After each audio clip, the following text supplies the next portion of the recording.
Chapter 1376 the blood sacrifice of an entire city. पूरे शहर में रक्त बलिदान। झंग यी ने जैसे ही ये 4 शब्द सुने, उसे अपनी रीढ़ में एक ठंडी लहर दौड़ती महसूस हुई। क्या मतलब है तुम्हारा? क्या तुम ये कहना चाहती हो कि राजकुमार की शादी के नाम पर पूरे नैश देश के लोग मार दिए जाएंगे? हुआ ने घबराकर उसके कपड़ों का कोना कसकर पकड़ लिया, तेजी से सिर हिलाया। नहीं, 3 आंखों वाले लोगों को कुछ नहीं होगा, हमें इंसानों को मारा जाएगा। झंग यी ने देखा कि कैसे शहर में फैले 3 आंखों वाले लोग अपनी तलवारें, बंदूकें, लाठियां लेकर चारों दिशाओं में दौड़ पड़े थे। हर जगह इंसानों को तलाशा जा रहा था। जो भी इंसान जोश में आकर शादी देखने बाहर निकले थे, उन्हें वही पकड़कर बेरमी से मार दिया गया। कुछ 3 आंखों वालों के पास एक अजीब सी मछली पकड़ने जैसी बंदूक थी, जिसकी नोक पतली और तेज थी। एक गोली चलाते और इंसान की छाती चीर देते, फिर उस मरे हुए शरीर को अगरबत्ती की तरह अपनी बंदूक पर लटका लेते और अगले इंसान की तलाश में आगे बढ़ जाते। पूरे शहर में दहशत फैल चुकी थी। झंग यी ने फौरन हुआ को एक सुरक्षित जगह छिपाया और उससे पूछा, ये सब क्या हो रहा है? डरो मत, मैं हूं यहां, कोई तुम्हें छू भी नहीं सकता। हुआ का चेहरा पीला पड़ गया था और शरीर कांप रहा था। झंग यी की आवाज में सुकून था, जिससे थोड़ी हिम्मत पाकर हुआ ने धीरे से कहा, नैश देश समय समय पर इंसानों का सफाया करता है। कभी जनसंख्या ज्यादा हो जाती है, कभी कोई बड़ा त्योहार होता है, तब वो कहते हैं ब्लड प्यूरिफिकेशन सेरेमनी। इस दिन हम इंसान बस कुर्बानी बन जाते हैं। झंग यी चौंक गया। मतलब, आमतौर पर तुम्हें कुछ सुरक्षा मिलती है? हुआ ने सिर हिलाया। जो इंसान उनके काम आते हैं, उन्हें थोड़ी सुरक्षा मिलती है, जैसे हम हाथ से कुछ चीजें बनाते हैं या उनके लिए छोटे काम करते हैं तो हमें थोड़ी देर तक जिंदा रहने दिया जाता है। लेकिन इस दिन हम सब बस शिकार हैं। छाया स्पेस में झूके ने बात सुनी और विश्लेषण किया। यह पूरी तरह एक प्लान्ड पॉपुलेशन कंट्रोल है। इंसान कॉकरोचेस जैसे होते हैं, जल्दी फैलते हैं और पूरी तरह से मिटाना मुश्किल होता है। इसलिए बीच बीच में उन्हें काटा जाता है और फिर साइकिल रीसेट हो जाता है। झंग यी ने हुआ को अपनी बाहों में लिया और सिटी में फैलती चीखें सुनी। उसकी आंखें धीरे धीरे नैरोड हो गई। ठीक वैसा ही जैसा मैंने सोचा था। बहुत बड़ा कांड होने वाला है। झंग यी का असली मकसद यही था, नैश साम्राज्य को अंदर से हिलाना और उसकी एलीट फोर्स को लड़ाई में मजबूर करना। अब जबकि ब्लड पर्च शुरू हो चुका था, तो ये वही मोमेंट था जिसका उसे इंतजार था। झंग यी ने हुआ की तरफ देखा। हुआ, मैं तुम्हें एक ऐसी जगह भेजता हूं जहां तुम सेफ रहोगी। वहां तुम्हारे जैसे और भी लोग होंगे। हुआ की आंखों में चमक आ गई। क्या ये मानव देव पंथ का मंदिर है? झंग यी हल्के से मुस्कराया। उसने म्यू यान को सिग्नल दिया और शैडो स्पेस खुल गया। हुआ जैसे ही अंदर पहुंची, उसने पहली बार अपने जैसे इंसानों को देखा। अजीब कपड़े पहने, पर अपने ही जैसे, जिंदा, आजाद, आत्मविश्वासी। उसकी आंखें चमक उठीं। मानव देव पंथ का दूत सच में हमें बचाने आया है। झंग यी फिर वापस अपने ऊंचे ऑब्जर्वेशन पॉइंट पर खड़ा हो गया।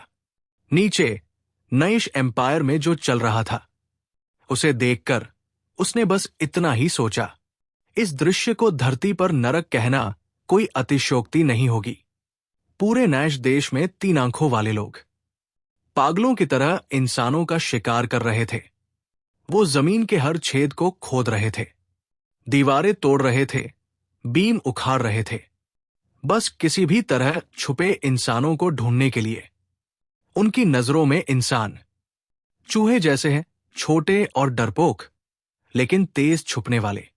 पर साथ ही साथ इंसान एक दुर्लभ डेलिकेसी भी है। सिर्फ अमीर और पावरफुल 3 आंखों वाले लोग ही इस व्यंजन का आनंद ले सकते हैं। ब्लैक मार्केट में एक इंसान की कीमत एक ड्वार्फ हिल जनजाति के गुलाम के बराबर थी। वो गुलाम जो जेनासों की पालकी उठाता था। ड्वार्फ स्ट्रांग होते हैं, हार्ड लेबर के लिए परफेक्ट होते हैं, लेकिन उनका मांस खट्टा और बेस्वाद, कोई नहीं खाना चाहता। झंगी चुपचाप शहर में उड़ते एक ऑब्जर्वेशन बलून को देख रहा था। उसे पता था कि अशांति शुरू हो चुकी है, अब बस उसे फ्यूल करना था।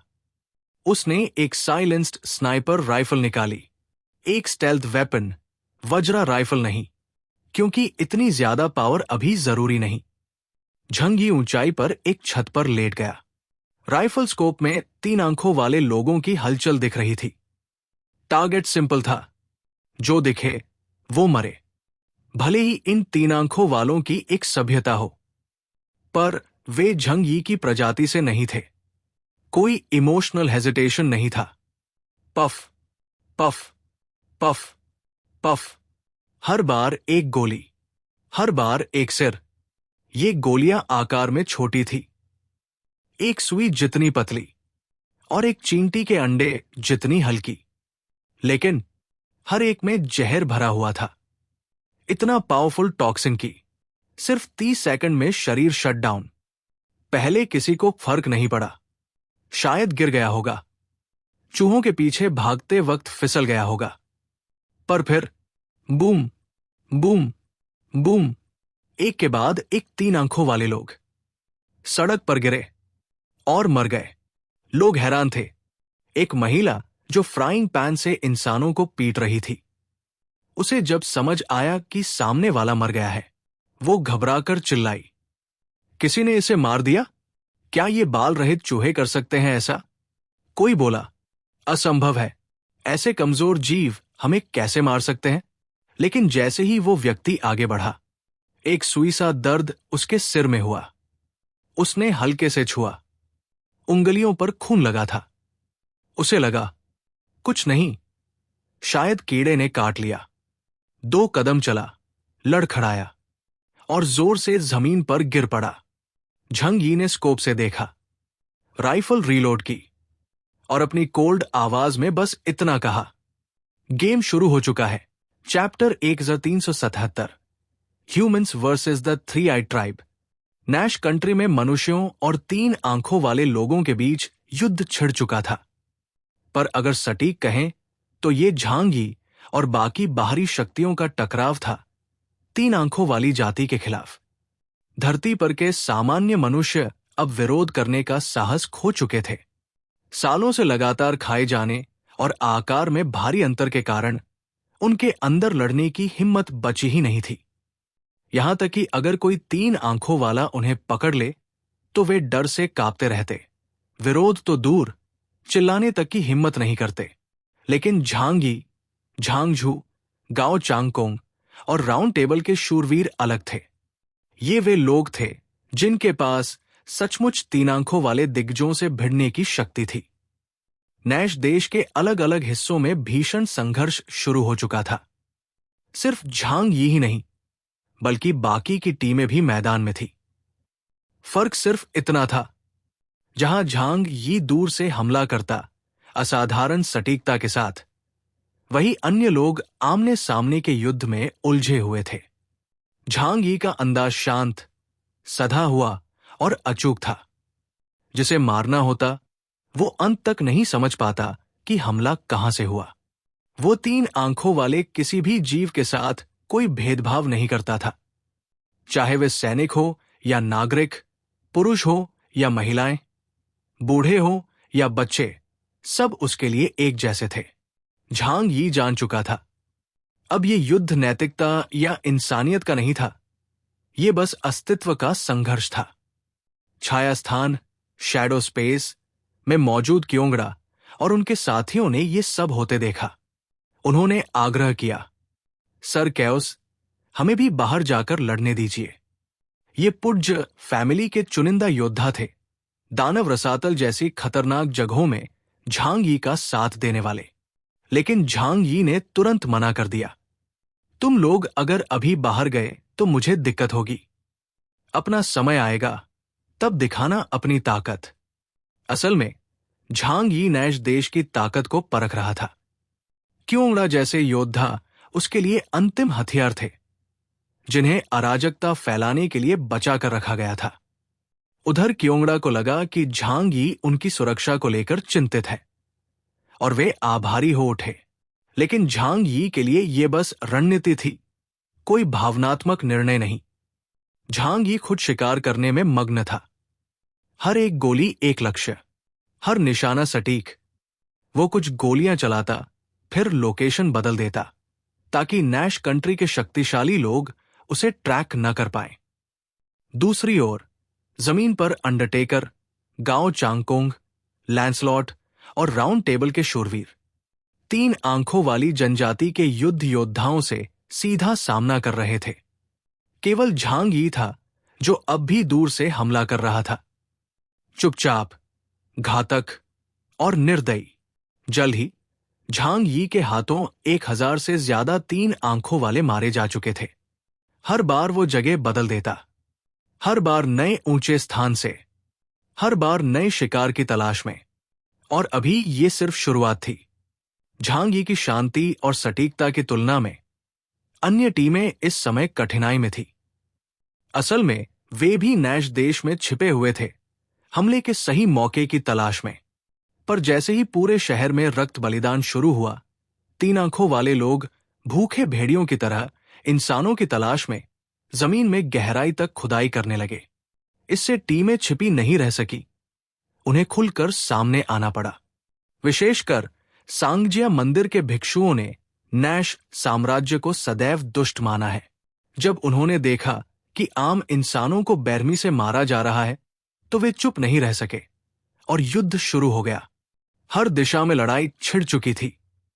हालांकि आकार में उनके प्रतिद्वंदी बहुत बड़े थे, फिर भी इंसानी पक्ष की शक्तिशाली म्यूटेंट टीमें अपने सुपर पावर्स और हथियारों के सहारे 3 आंखों वाले दिग्गजों को सफलतापूर्वक काट रहे थे।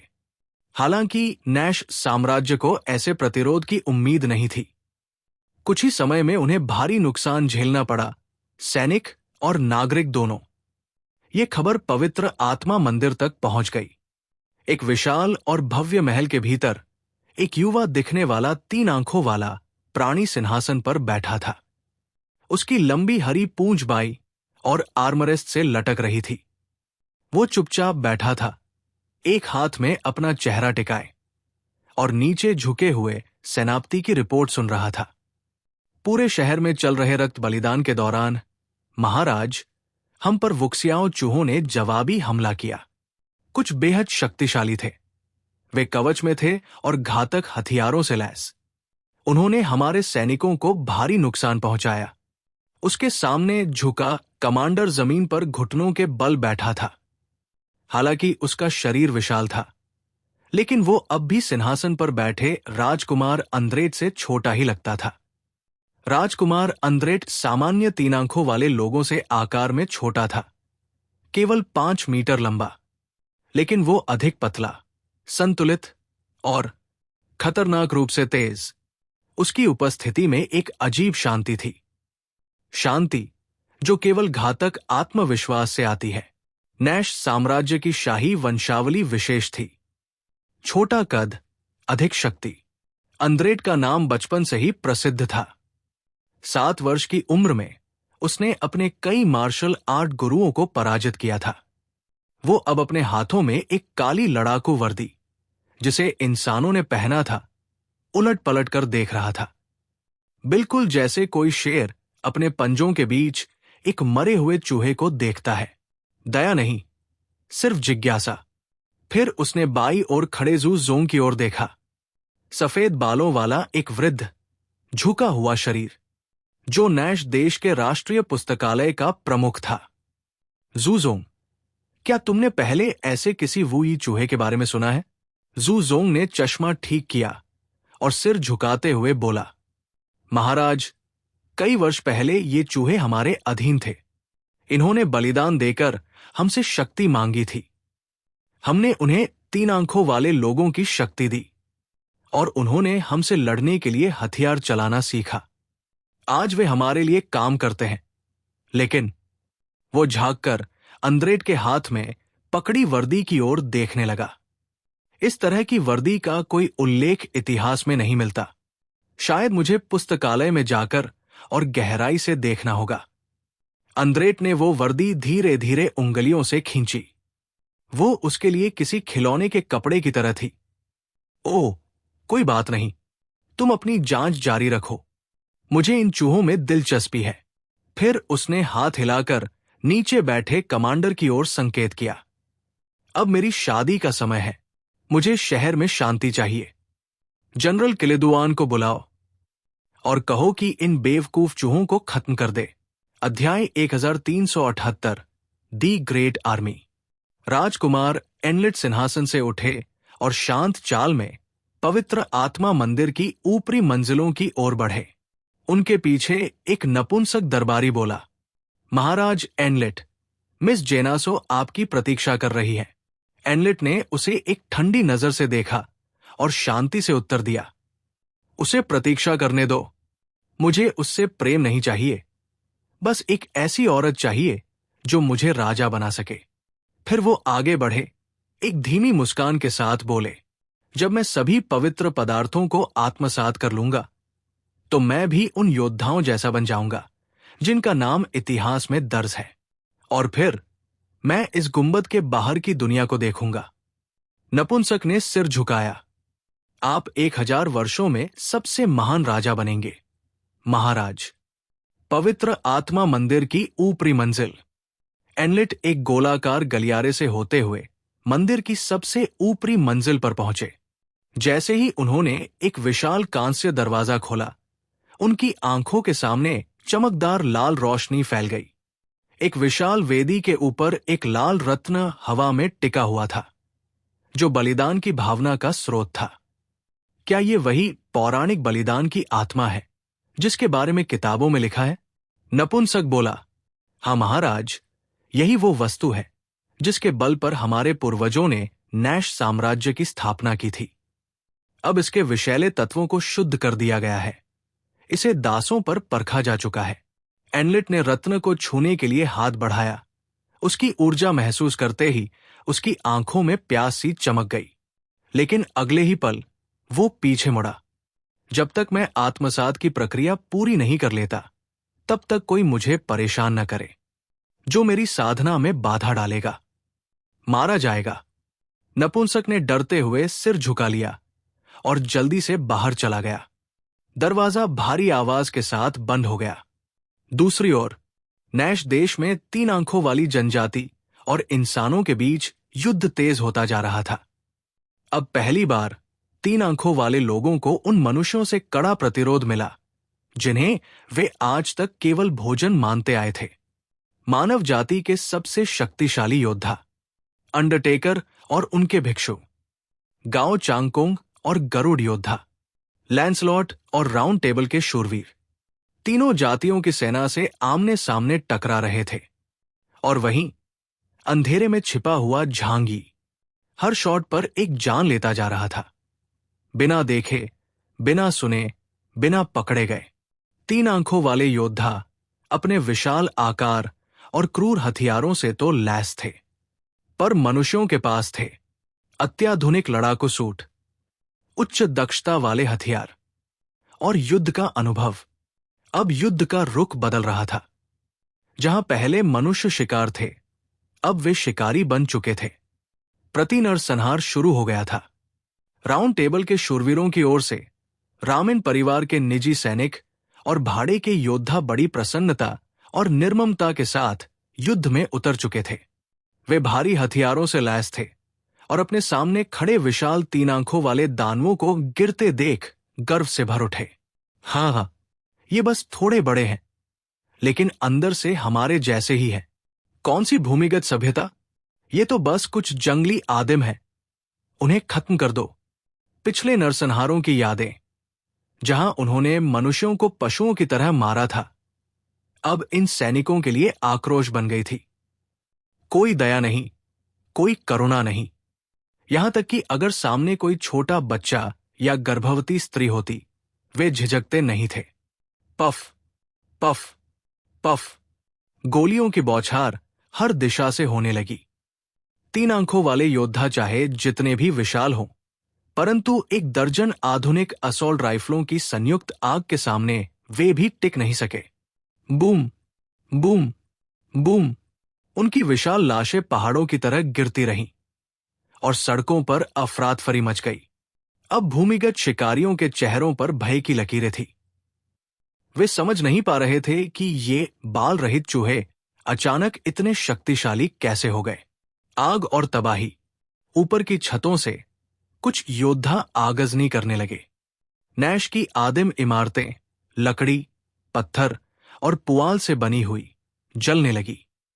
आग की लपटों ने सड़कों को घेर लिया और चीखें हर कोने में गूंज उठीं। ये युद्ध नहीं, ये संपूर्ण विनाश है।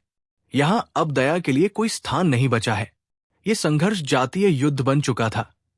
वो युद्ध जो उस दिन से शुरू हुआ था जब दानव साम्राज्य का द्वार खुला था। भविष्य की चेतावनी।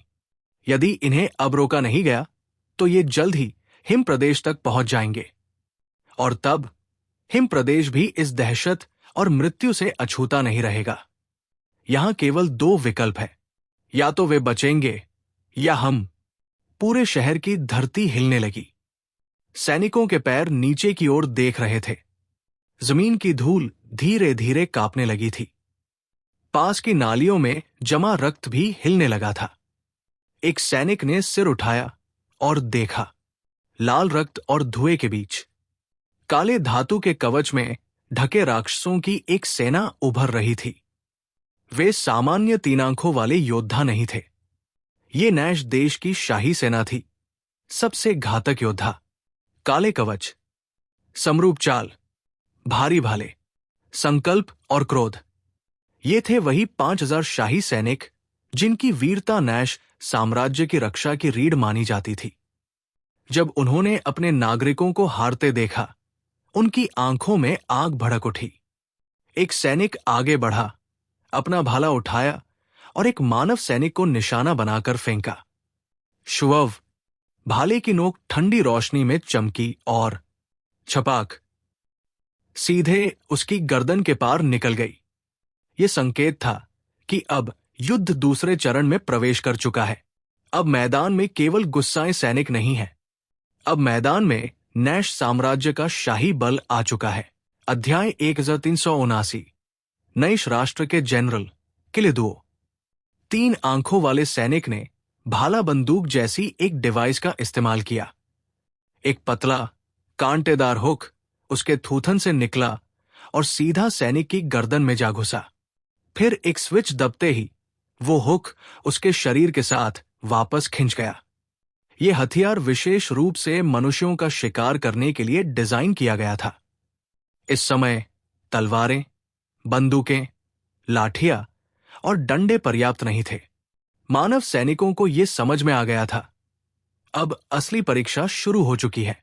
एक पेशेवर सेना की युद्ध क्षमता और उपकरण आम नागरिकों की तुलना में पूरी तरह से अलग होते हैं।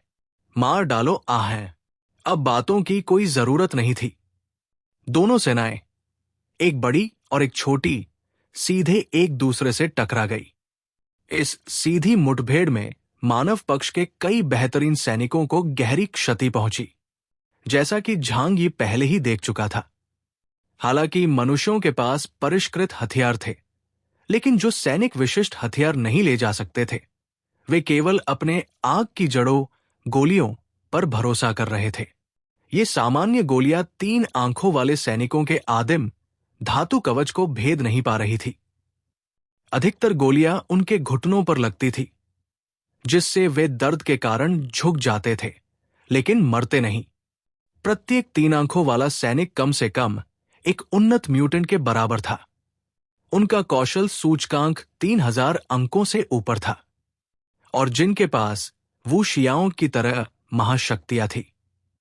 उनकी शक्ति तो कई स्तरों तक जा पहुंचती थी। यद्यपि सैनिकों की संख्या दुश्मन से कम नहीं थी, लेकिन जब वास्तव में युद्ध छिड़ा, मानव सेना एक एक कर गिरने लगी। साधारण सैनिकों को चूहों की तरह टुकड़े टुकड़े किया गया। केवल शक्तिशाली एलियंस ही अब भी प्रतिरोध कर पा रहे थे। लैंसलॉट और गोलमेज के अन्य शूरवीर ऊंचाई से युद्ध क्षेत्र का निरीक्षण कर रहे थे। ये लोग वाकई बेकार हैं, विद्रोही शूरवीर, मॉडरेड ने कहा। मुझे लगा ये कम से कम थोड़ी अराजकता तो फैला पाएंगे। मुझे उम्मीद नहीं थी कि ये साधारण सैनिकों से भी हार जाएंगे। संरक्षक शूरवीर, गलाहर्ड ने क्रॉस बांधते हुए उत्तर दिया। आकार में अंतर बहुत बड़ा है। सौभाग्य से इनकी जनसंख्या कम है, वरना ये पूरी मानव सभ्यता को मिटा सकते हैं। मॉडरेड ने लैंसलॉट की ओर देखा। डिप्टी कैप्टन, ये मूर्ख लगभग मर चुके हैं। क्या हमें इन्हें बचाना चाहिए? ग्रीन नाइट, बोस ने तंज कसा। तुम्हें दूसरों की चिंता कब से होने लगी? मॉडरेड ने भौहें चढ़ाई। कम से कम कुछ काम तो है जो इन्हें करने हैं, और क्या हमें सीधे महल पर धावा नहीं बोलना चाहिए? लैंसलॉट ने गंभीरता से कहा। सही कहा, अराजकता फैलाना और पवित्र आत्मा मंदिर में घुसने का रास्ता बनाना ही अभी हमारा मुख्य लक्ष्य है। उसकी निगाहें विशाल गुंबद के नीचे मौजूद महल की ओर टिक गई। उसे एक गहरी अनुभूति हो रही थी, जैसे इस महल में कोई रहस्य है, कोई शक्ति जो उसे खींच रही है। बिल्कुल वैसा ही जैसे अटलांटिस में महसूस हुआ था। आगे बढ़ो, इस जगह को साफ करो। लैंसलॉट की आज्ञा मिलते ही गोलमेज के शूरवीरों के चेहरों पर ठंडी मुस्कान फैल गई। वे एक एक कर नीचे उड़ने लगे। 3 आंखों वाले सैनिक अपने काम में जुटे थे, जब उन्होंने अचानक अपने पैरों में जकड़न महसूस की, जैसे कुछ उनकी पिंडलियों के चारों ओर लिपट गया हो। नीचे देखने पर उन्होंने पाया कि पूरी सड़क अब दलदल में बदल चुकी थी। उनके भारी शरीर धीरे धीरे उसमें धंसने लगे। ये क्या हो रहा है? जैसे जैसे वे संघर्ष करते गए, दलदल और गहरा होता गया। दूर खड़ा मॉडरेड हंसा। दलदल में जितना अधिक संघर्ष करोगे, उतनी ही तेजी से मरोगे। ये उनकी विशेष क्षमता, मडी स्वॉम्प, थी। एक ऐसी शक्ति जो किसी भी क्षेत्र को दलदल में बदल सकती थी। 3 आंखों वाले सैनिक अचानक इस क्षमता के घेरे में फंस गए और कुछ समय तक हताश होकर संघर्ष करते रहे। बूम! सड़क के दोनों किनारों पर खड़ी इमारतों में जोरदार धमाके हुए और जलती हुई दीवारों से अचानक बड़े बड़े वृक्ष फूटने लगे। ग्रीन नाइट, बॉस, एक दुर्लभ प्रकृति आधारित शक्ति वाला योद्धा, अपनी क्षमता से इन विशाल वृक्षों को युद्ध के लिए बुला चुका था। उसी वक्त एक सफेद आकृति आसमान से नीचे उतरी। वो इन वृक्षों की शाखाओं पर दौड़ता हुआ 3 आंखों वाले सैनिकों के बीच से गुजर गया। स्विश! तेज सफेद रेखा जैसे उसने अंतरिक्ष को चीर दिया हो। पफ पफ पफ, एक के बाद एक दर्जनों विशाल सिर हवा में उछल गए। रक्त की बौछारें आसमान में फैल गई। शानदार नाइट, लैंड मालोक, सफेद कवच पहने, तलवार नीचे की ओर झुकाए, शान से युद्ध भूमि पर उतरे।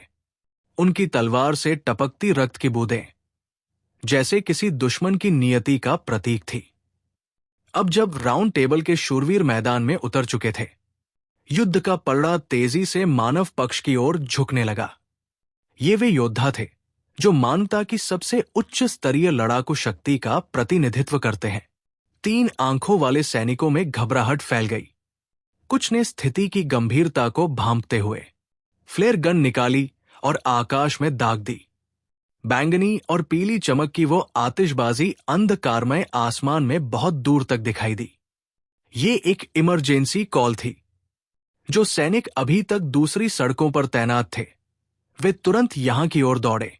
हालांकि वे भारी संख्या में आए, लेकिन जब तक पहुंचे तब तक कई आम सैनिक और शक्तिशाली एलियंस राउंड टेबल के शूरवीरों के हाथों मारे जा चुके थे। चारों ओर जलती सड़कों पर 3 आंखों वाले विशालकाय सैनिकों की लाशें पड़ी थी। कुछ साधारण थे, कुछ उच्च श्रेणी के अधिकारी। लैंसलॉट, जो लगातार पवित्र आत्मा मंदिर की ओर देख रहे थे, अब भी निश्चल खड़े थे। क्या अब तक भी पवित्र आत्मा हॉल से कोई हलचल नहीं हुई? क्या अब भी समय नहीं आया कि वे अपनी असली ताकत को भेजें?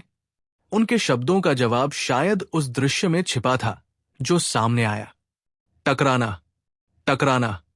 एक जोड़ी काले सैन्य जूते धीरे धीरे सड़क पर प्रकट हुए। उनकी चाल जैसे धरती पर नहीं बल्कि हर किसी के दिलों पर कदम पड़ रहे हों।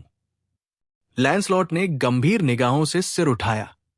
ऊपर की एक ऊंची दीवार के किनारे एक पीले चेहरे और गहरी काली आंखों वाला विशालकाय प्राणी खड़ा था। वो एक 10 मीटर ऊंचा, असाधारण 3 आंखों वाला योद्धा था। उसके सौंदर्य और रचना में अजीब सी शांति थी। उसका रंग इतना गोरा था कि एल्बिनिज्म जैसा लगता था। कमर तक लटकते चांदी जैसे बाल उसे अलौकिक आभा देते थे। और सबसे विशेष, वो पारंपरिक काले कवच में नहीं था। उसने केवल एक लंबा, खुला क्लोक पहन रखा था। उसके हाथ में एक विशाल दोधारी तलवार थी, जो जमीन पर घिसटती चली आ रही थी, जिससे चिंगारियां उड़ रही थी। वो तलवार कम और खंभा अधिक लगती थी। किनारे केवल हल्के से तराशे गए थे। कोई संदेह नहीं, अगर वो किसी पर गिरे तो वो केवल मरेगा नहीं बल्कि चूर चूर हो जाएगा। ये कोई साधारण योद्धा नहीं था। ये था नैश साम्राज्य का रॉयल गार्ड जनरल किलिदुआन। अध्याय 1380, लांसलॉट वर्सेस किलिदुओ।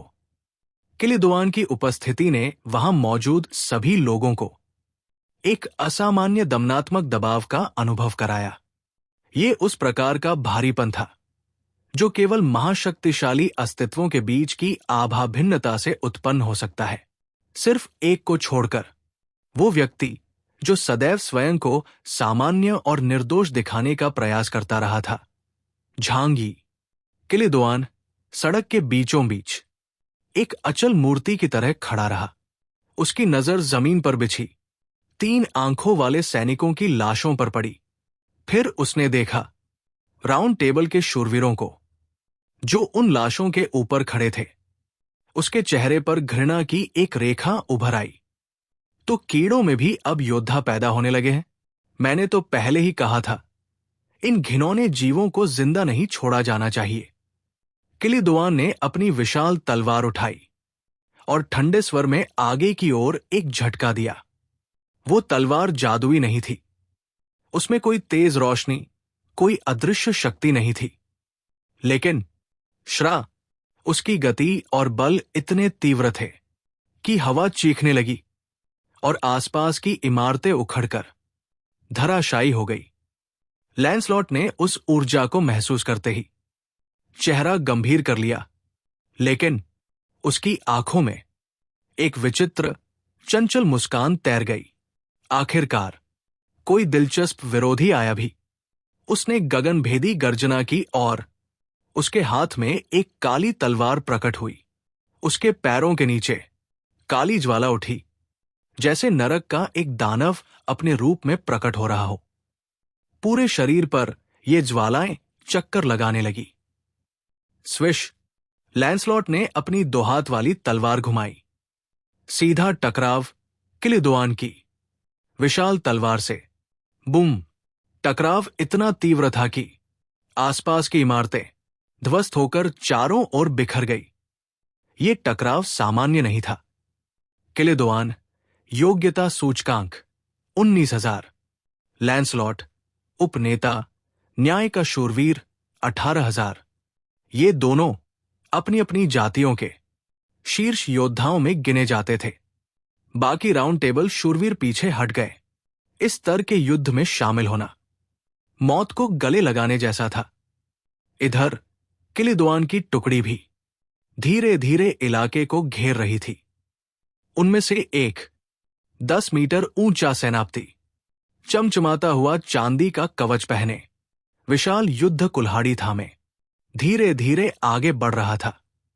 उसके नथुने से गर्म हवा निकल रही थी। अब शुरू होता है असली कीट नियंत्रण।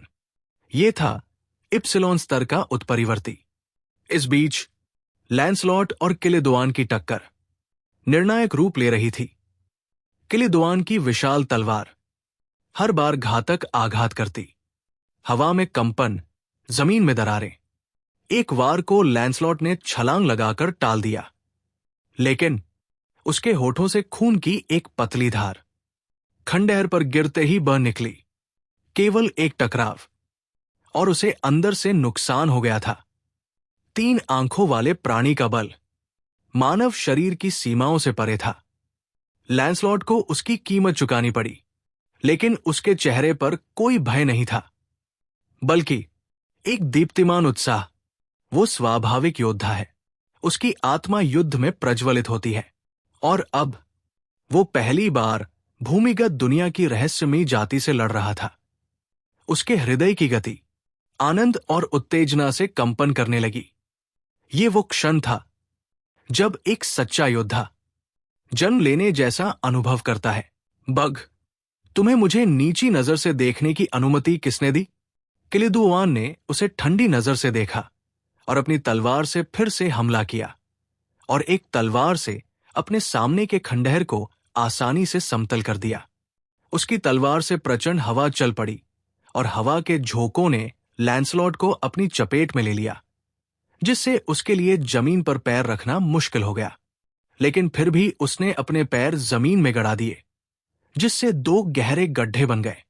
कोंगर ग्रैड, उनके बाएं हाथ में सुरक्षा कवच ग्लैड था, तथा दाएं हाथ में गहरे काले रंग की विजय तलवार कांगेर थी। ये उसकी क्षमता, एक तलवार और ढाल है। एक शूरवीर के रूप में ये विजय और सुरक्षा का प्रतीक है, और ये उसकी महिमा है। जैसा कि नाम से पता चलता है, कांगेर में शक्तिशाली मारक क्षमता है, जबकि ग्लैड में अत्यंत मजबूत रक्षात्मक क्षमताएं हैं, जो सामने से होने वाले हमले की शक्ति को अधिकतम सीमा तक समाप्त करने में सक्षम है। अपने सामने खड़े विशालकाय सफेद राक्षस का सामना करते हुए लैंसलॉट हंसा और उसकी ओर दौड़ा। ये ऐसा था जैसे एक चींटी किसी विशालकाय जानवर पर हमला कर रही हो, लेकिन इस चींटी की गति आश्चर्यजनक रूप से तेज थी। यहां तक कि किलिदुआन भी भौंचक्का रह गया, और जब वो क्रोधित था तो उसने लापरवाह होने की हिम्मत नहीं की। वो स्पष्ट रूप से समझ गया था कि उसके सामने मौजूद कीड़ा असाधारण था, और निश्चित रूप से नैश कंट्री के उन कीड़ों से तुलनीय नहीं था, जो केवल कचरे के डिब्बों से भोजन चुराना ही जानते थे। बूम बूम बूम, उसकी विशाल तलवार ने तूफान की तरह जमीन को काटा, और तलवार की ऊर्जा ने आसपास के सारे स्थान को घेर लिया। तलवार की हवा के दबाव से भी धरती टुकड़े टुकड़े हो गई। उसी समय उसके बड़े पैर निर्दयतापूर्वक नीचे गिरे, तथा एक पैर से लैंसलॉट को कुचलने की कोशिश करने लगे। लैंसलॉट की आंखें और गहरी होती गई। क्या नरक ऐसा ही दिखता है? प्रभु, मुझे आप पर विश्वास है। मैंने वो नरक देखा है जिसकी आपने भविष्यवाणी की थी। उसके चेहरे पर बने 666 टैटू से काली लपटें उठ रही थी। काली आंधी की तरह अंतहीन लपटें किलिदुआन के चारों ओर फैल गई। गिरती राख की ज्वाला। लैंसलॉट नरक में शैतान पर विश्वास करता था, और वो जिस आग का प्रयोग करता था वो नरक की आग थी, जो मानव आत्माओं को जला सकती थी। ये सब देखते हुए किलिदुआन का चेहरा भावहीन रहा। धधकती काली लपटें तरह तरह के जटिल भ्रम पैदा कर रही थी, जिससे उसे अविश्वसनीय चीजें दिखाई दे रही थी। लेकिन उसकी आंखें दृढ़ रहीं, और उसने अपनी तलवार घुमाई और लैंसलॉट पर वार कर दिया। धरती पर मनुष्यों को जन्म से ही विभिन्न प्रकार की सुविधाजनक सेवाओं तक पहुंच प्राप्त रही है। यदि आप यात्रा करना चाहते हैं तो आप कार ले सकते हैं। यदि आप शिकार करना चाहते हैं तो आप पिस्तौल का उपयोग कर सकते हैं। नैश कंट्री के लोग अभी भी आदिम तरीके से रहते हैं। वे बल प्रयोग की पूजा करते हैं और मानते हैं कि पूर्ण शक्ति ही दुनिया में सबसे महत्वपूर्ण चीज है। इसलिए किलिदुआन हर दिन तलवार घुमाता रहा है जब से वो समझने लायक बड़ा हुआ। वो एक ठंडी हत्या मशीन है। उसकी नजर में उछलता हुआ लैंसलॉट एक चमकदार कीड़ा मात्र था, जो उसके दिमाग पर कोई असर नहीं डाल सकता था। विशाल तलवार काटती है, घुमाती है, वार करती है और काटती है, सरल और साधारण, लेकिन हर चाल अत्यंत घातक है। यदि लैंसलॉट को एक बार चोट लग जाए तो उसका शरीर टूट जाएगा, भले ही उसने सबसे उन्नत लड़ाकू वर्दी पहन रखी हो। यहां तक कि अगर इसे रगड़ा भी जाए तो शरीर के कुछ हिस्से मांस के पेस्ट में बदल जाएंगे। किलिदुआन, जिसके पास ताकत के मामले में पूर्ण लाभ है, वो उन आकर्षक लड़ाई के तरीकों से घृणा करता है। कौशल को बल से हराना वांग यू की सबसे सरल रणनीति है। Chapter 1381 centaur. किलिदुओ का सामना लांसलॉट से हुआ और दोनों के बीच जबरदस्त लड़ाई शुरू हो गई। हालांकि लांसलॉट एक टॉप लेवल म्यूटेंट था, पर 3 आंखों वाले जनजाति के इस जनरल के सामने आते ही शुरुआत से ही उसे भारी नुकसान झेलना पड़ा। किलिदुओ की फाइटिंग स्टाइल में कुछ खास चाल नहीं थी, बस ब्रूट स्ट्रेंथ, तेज गति और बहुत ही वायलेंट स्वॉर्ड स्ट्राइक्स।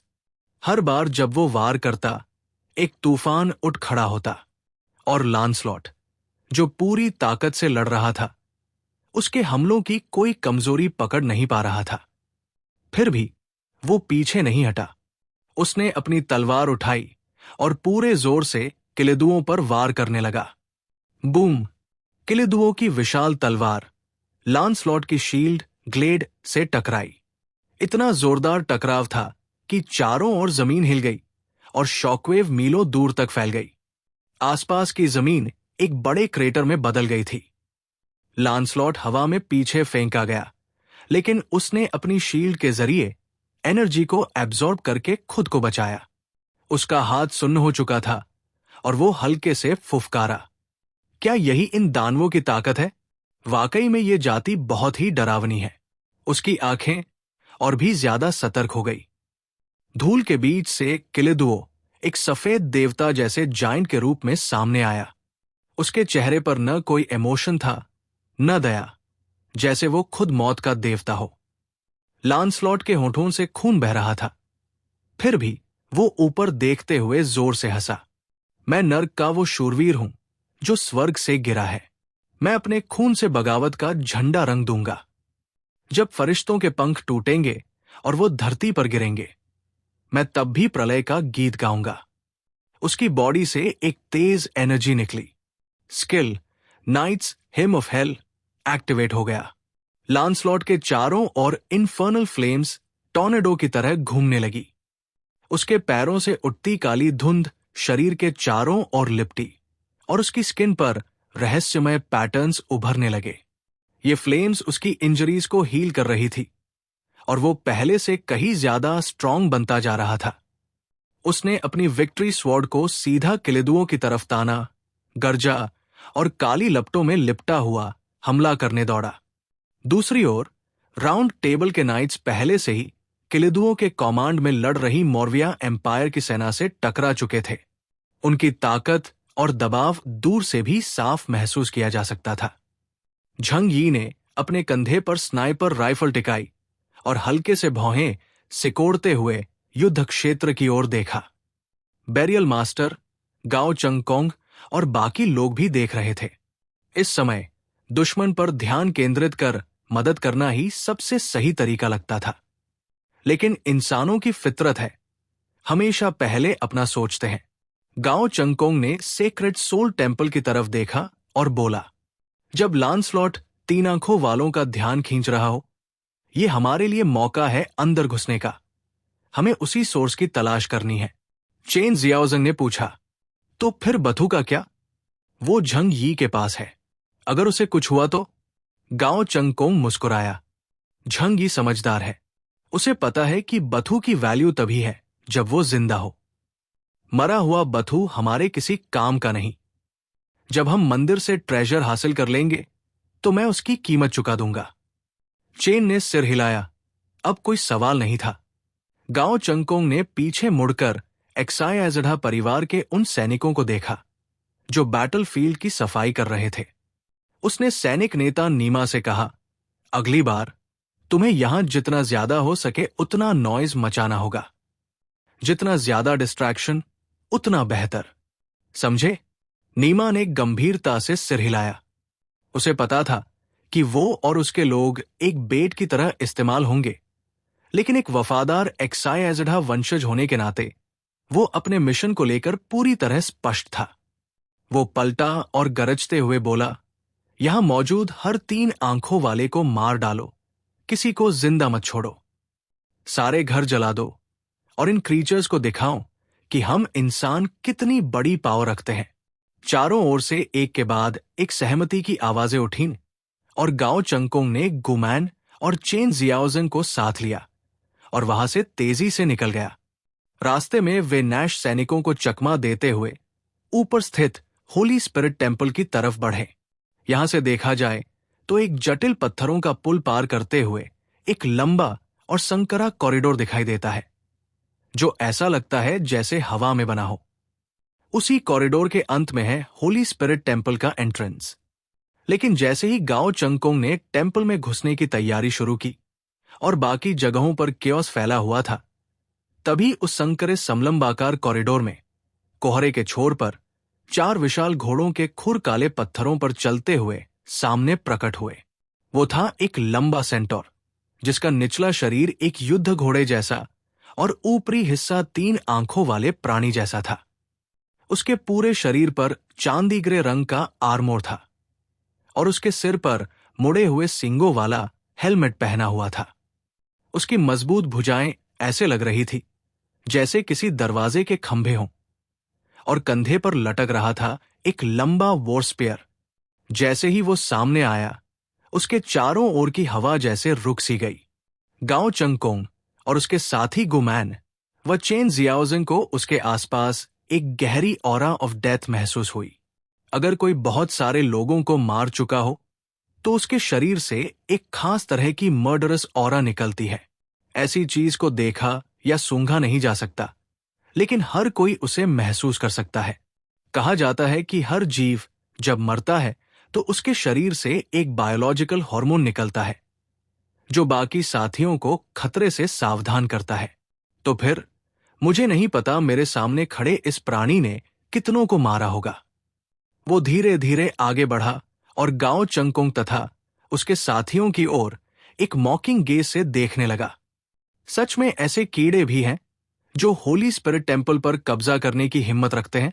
कितना इंटरेस्टिंग है। नैश एम्पायर का महान सेनापति करना हुए एक घोड़े की जगह खुद एक सेंटर था और वो भाले से लड़ता था। Qualification index 20,000 points, black chariot level.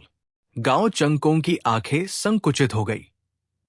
उसे उम्मीद नहीं थी कि वे इतनी जल्दी नैश देश के दूसरे इप्सिलॉन्स में से एक से टकरा जाएंगे। और तो और इसकी ऑरा पिछले वाले क्यू लिड्यूओन से भी ज्यादा खतरनाक महसूस हो रही थी। क्या ये होली स्पिरिट टेम्पल की ओर जाने वाली सड़क का गार्डियन है? गाओ चंगकोंग की आवाज में हल्की बेबसी थी, लेकिन उसकी आंखों में पूरी फोकस और रेडनेस फॉर बैटल झलक रही थी। एक और इप्सिलियन लेवल फाइट शुरू हो गई थी। गति इतनी भयानक थी कि झंगी, जो दूरी से नैश सैनिकों पर निशाना साध रहा था, भी अपनी नजर उस ओर से हटा नहीं पाया। मुझे लगता है इनकी पावरफुल डिटरेंट फोर्स ज़ैंगबो से कम नहीं है। नैश देश में वाकई कुछ बेहद ताकतवर लोग हैं, और अपोकलिप्स के बाद ये और भी ज्यादा मजबूत हो गए हैं। नहीं तो वक्त के साथ मैं सोच भी नहीं सकता कि ये अपनी रेशियल टैलेंट के साथ कितने भयानक हो जाते। शायद ये किसी मिथ और लेजेंड के टाइटन डीमन गॉड जैसे बन जाएं। झंगी थोड़ा डर गया था, लेकिन वो इन बातों की परवाह नहीं करता। उसकी टीम के टारगेट्स सबसे छोटे होते हैं और काम सबसे ज्यादा फ्लेक्सिबल, और वैसे भी वो कभी फ्रंटलाइन फाइटर्स को निशाना नहीं बनाता। वो जिसे देख लेता है वही उसका प्रे बन जाता है।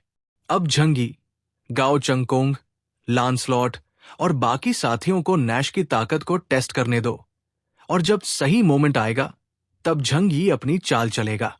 Chapter 1382, the deep void. Jhang वायु को आखिरकार एक पावरफुल एनिमी से टकराना पड़ा।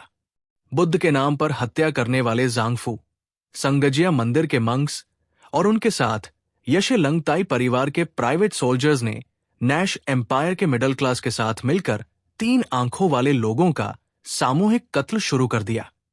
आइस प्लेटो के डिसेंडेंट होने के नाते वे इस बात को सबसे बेहतर जानते थे कि जब तक ये लोग जिंदा हैं, ह्यूमन रेस के लिए ये एक परमानेंट थ्रेट बने रहेंगे। खासकर आइस प्लेटो में इन्हें धीरे धीरे ग्रो करने देना एकदम अनएक्सेप्टेबल है। अगर किसी दिन इन्होंने एटर्नल डिस्ट्रक्शन के दरवाजे को तोड़ दिया तो पूरा आइस प्लेटो खतरे में आ जाएगा। बेस्ट के सिनारियो ये है कि इंसान इनका लाइफस्टॉक बन जाए। यही रीजन था कि इनकी क्रूर किलिंग ने एक और स्ट्रॉन्ग वॉरियर को अट्रैक्ट किया, नैश एम्पायर के एक और इप्सिलॉन वॉरियर को। वो क्रीचर 10 मीटर से भी ऊंचा था। उसकी मसल्स ऐसे दिख रही थी जैसे लोहे से ढली हों।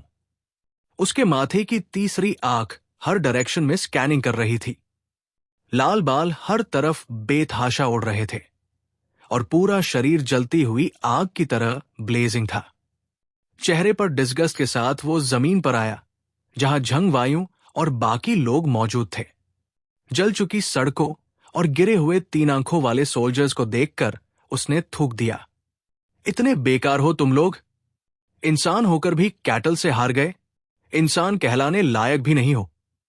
संगजिया टेम्पल के कुछ मंक सोल्जर्स ने उसे देखा और तुरंत अपने हाथ में वज्रा वेपन्स लेकर उसकी तरफ भागे। लाल बालों वाले उस डीमन ने देखते ही एक भयानक सी हंसी हंसी और सीधा उनकी ओर दौड़ पड़ा। एक पंच में ऐसा फोर्स था कि पूरा ग्राउंड वाइब्रेट कर उठा। फिर पूरी स्ट्रीट फ्लेम से भर गई। जो भी मंक सोल्जर्स उसकी रेंज में थे और पीछे की सारी चीजें जलते हुए आग के इन्फर्नो में गायब हो गई। सब कुछ चंद सेकंड्स में ही जलकर राख हो गया। एक पंच से पूरी स्ट्रीट क्लीन हो गई। कोई भी नहीं बचा, न इंसान न 3 आंखों वाले क्रीचर। झंग वायु ने शांति से हाथ जोड़े और सामने खड़े इस जनरल की तरफ देखा। अमित भा, उसके चारों तरफ एक गोल्डन ऑरा फैल गई। आंखों में कोई हेट्रेड नहीं था, लेकिन उसका हमला बिल्कुल डिसाइसिव और रूथलेस था। आओ बग, सामने वाला ग्राउल करता है। झंग वायु के सामने आया नैश देश का एक और ग्रेट जनरल।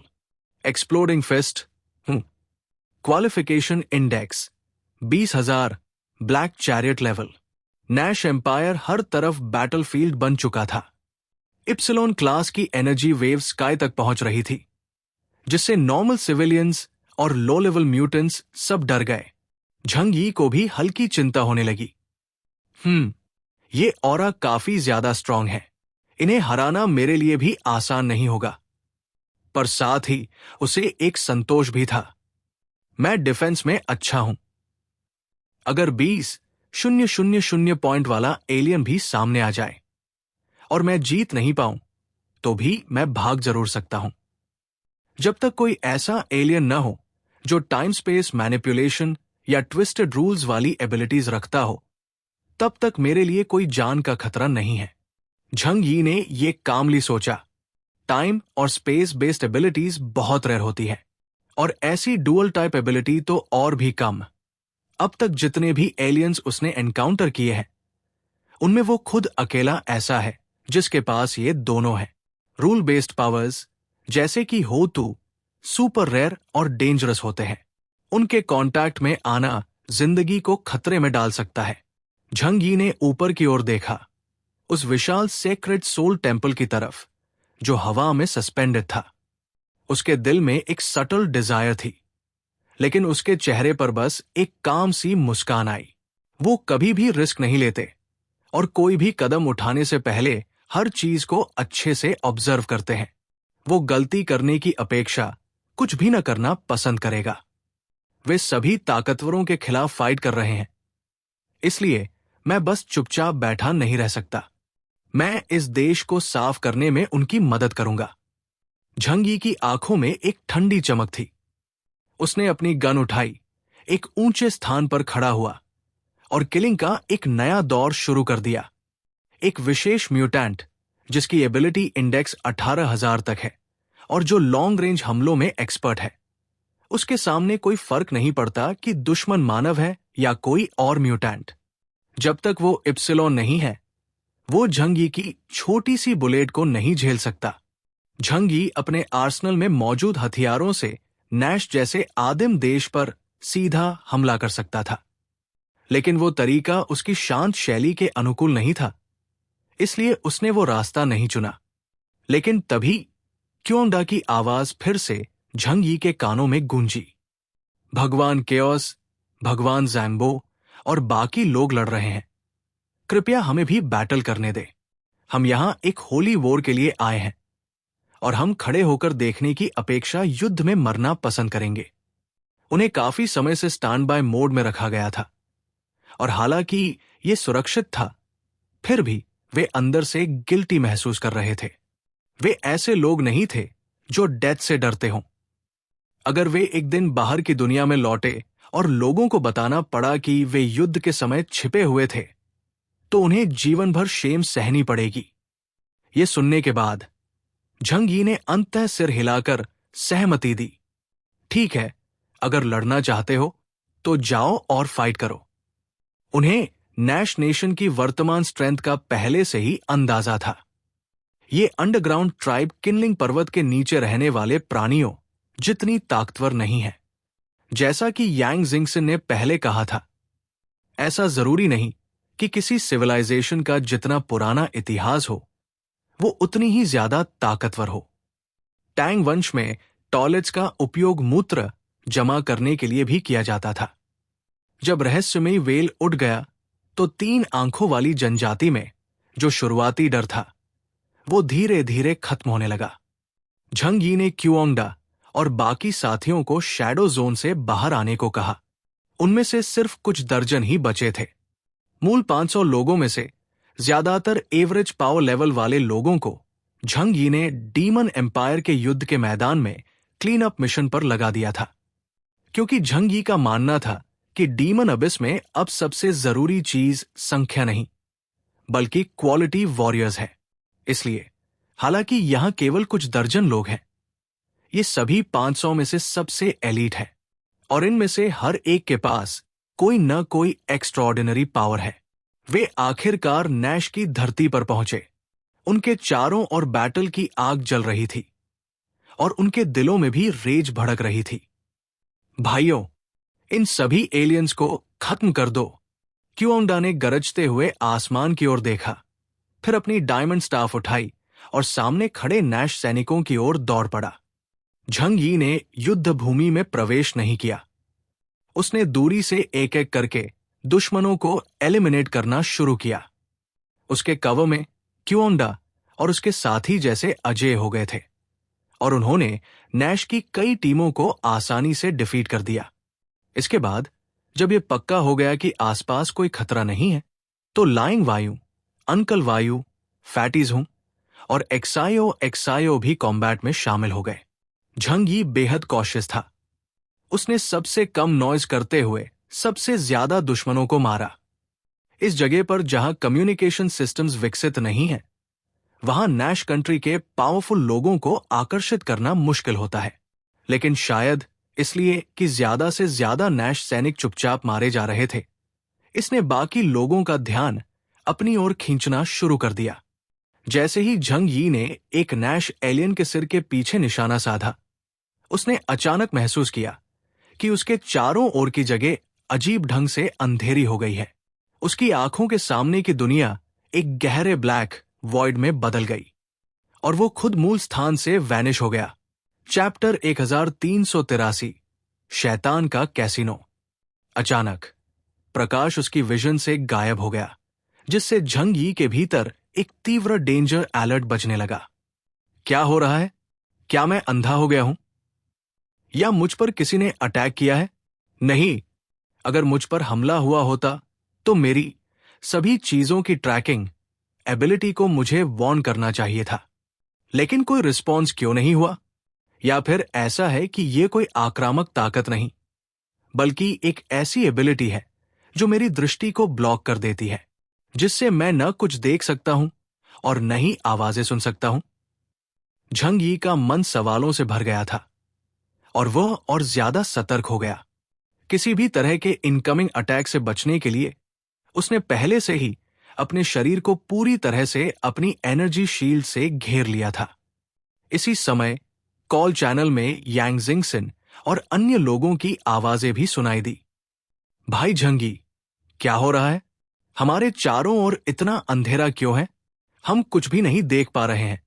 जब झंग यी ने यांग जिंगसन, झू क्या और बाकी साथियों की आवाज सुनी तो उसे यकीन हो गया कि ये समस्या उसकी खुद की इंद्रियों की नहीं है, बल्कि ये किसी बाहरी स्पेशल फेनोमेनन के कारण हुआ है। हालांकि उसने अंकल वायु, लाइंग वायु और फैटी जू से कोई सिग्नल नहीं पाया। झंग यी ने तुरंत उन्हें कॉल किया, लेकिन कोई रिप्लाई नहीं मिला।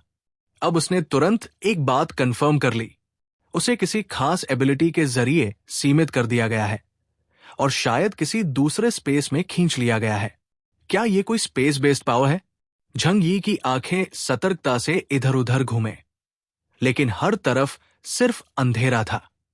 कोई ठोस चीज मौजूद नहीं लग रही थी।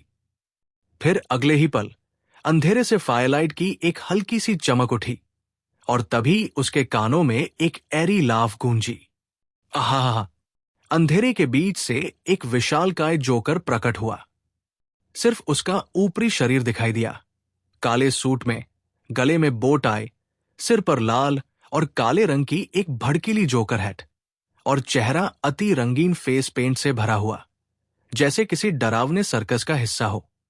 कोई भी व्यक्ति अगर इतना बड़ा जोकर अचानक अपने सामने देखे तो डर जाएगा, लेकिन झंग यी ने तुरंत समझ लिया ये कोई एलियन होगा जिसने अपनी एबिलिटी से उसे इस क्षेत्र में खींचा है।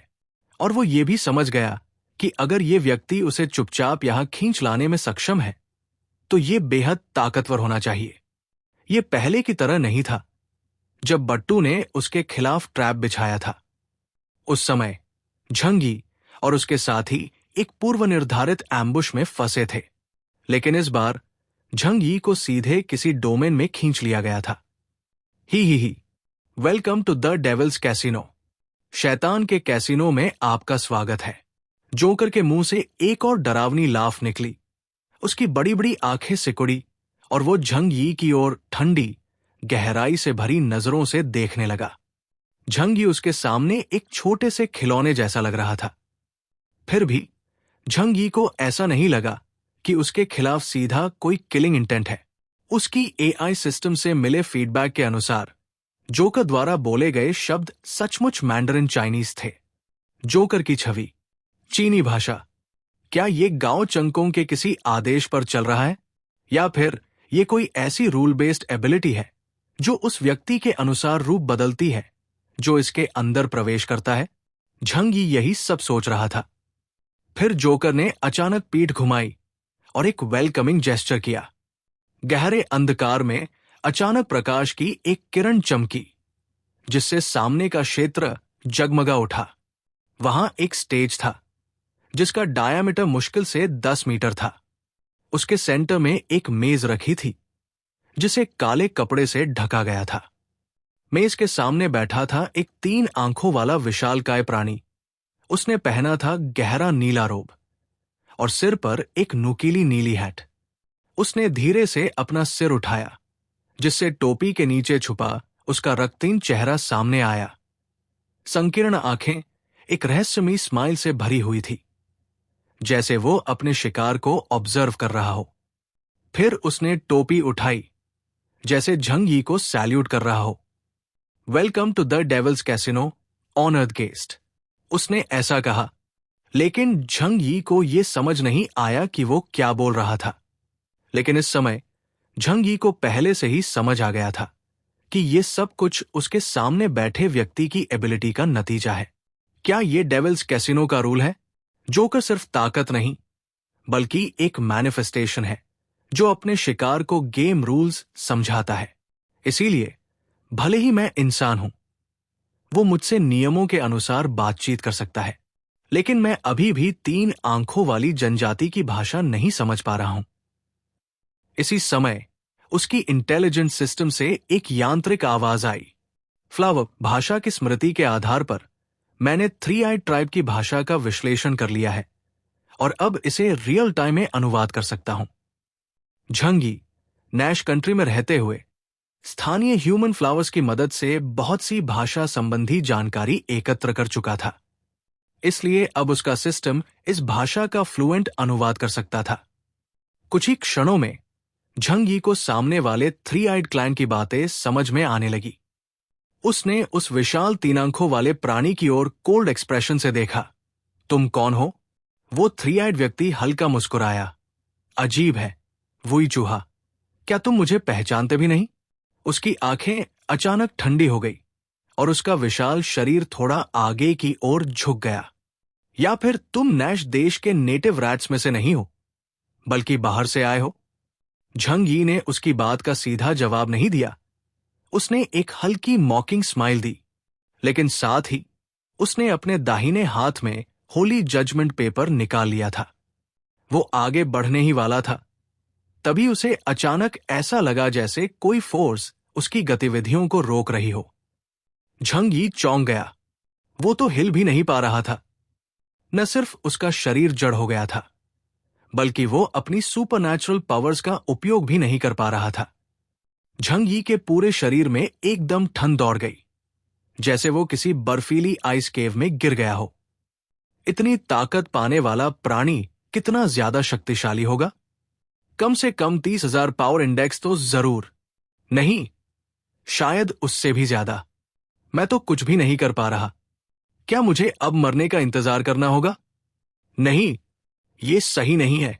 जो एलियंस पहले बैरियल मास्टर, गाओ चंगकोंग, लांसलॉट और बाकी लोगों से लड़े थे, वो इतने ताकतवर नहीं थे।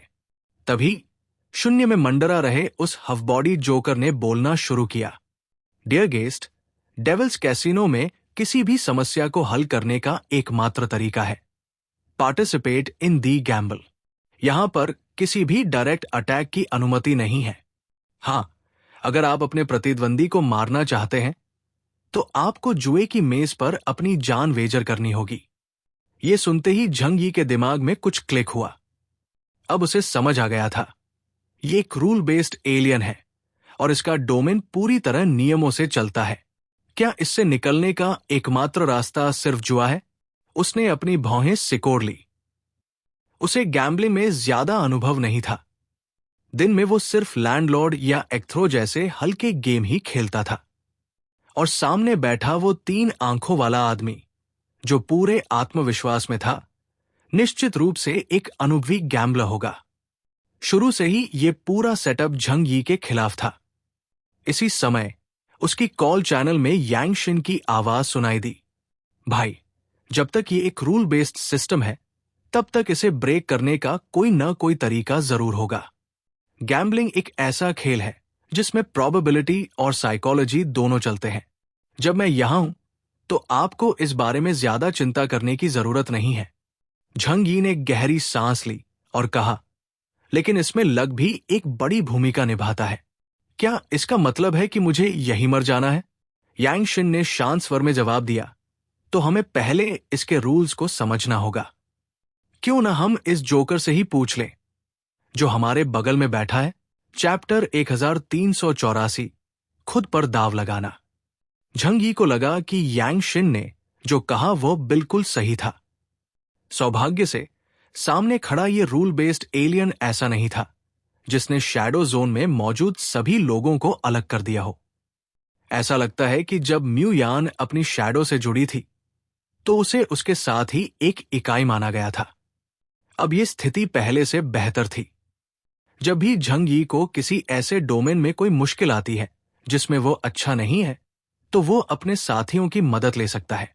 झंग यी ने डेविल जोकर की ओर देखा और पूछा, यहां के गेम रूल्स क्या है? कृपया मुझे विस्तार से समझाइए। जोकर जोर से हंसा, फिर बोला, यह हमारे लिए सम्मान की बात है, मेरे विशिष्ट अतिथि। उसने अपना बड़ा सफेद ग्लोव्ड हैंड उठाया और इंडेक्स फिंगर आगे बढ़ाई। Welcome to the devil's casino. कृपया कैसीनो रूल्स का पालन करें और एक खूनी खेल का आनंद लें। चारों तरफ सिर्फ ब्लड और गोरे था। साफ लग रहा था कि यह कोई ब्रूटल गैम्बलिंग गेम होने वाला है। यहां 3 मुख्य रूल्स हैं। पहला, यहां सब कुछ गैम्बलिंग टेबल पर जीत या हार से तय होता है। दोनों पक्ष जब तक टेबल पर हैं, किसी भी तरह का फिजिकल अटैक नहीं कर सकते। दूसरा, आप सिर्फ अपनी बॉडी से जुड़ी चीजों पर ही वेजर कर सकते हैं, चाहे वो ब्लड, हेयर, नेल्स या इंटरनल ऑर्गन्स क्यों न हो। आपके द्वारा दाव पर लगाई गई चीज की इंपॉर्टेंस टू सर्वाइवल के हिसाब से वो चिप्स में कन्वर्ट होगी। तीसरा, खेल को खत्म करने के लिए आपको डीलर से 1000 चिप्स जीतने होंगे, और जब तक आप ये पूरा नहीं करते आप किसी भी हालत में गेम छोड़ नहीं सकते। ये सुनकर झंग यी की भौहें कस गई। ये रूल बेस्ड एबिलिटी बेहद खतरनाक थी। इसमें सचमुच अपने बॉडी पार्ट्स या यहां तक कि जान तक को दाव पर लगाना पड़ता है। झंग यी कभी भी इस तरह के हाई रिस्क गैम्बल में नहीं पड़ना चाहता था, लेकिन सामने बैठा हुआ ये डीलर साफ तौर पर एक बहुत ताकतवर रूल टाइप एलियन था। उसे जबरन इस गेम डोमेन में खींच लिया गया था, और अगर वो रूल्स के अनुसार खेल को पार नहीं करता तो वो यहां से निकल भी नहीं पाएगा। चाहे मैं इसे पसंद करूं या नहीं, मुझे इस गेम में शामिल होना ही पड़ेगा। झंग यी ने डेविल जोकर की ओर देखा।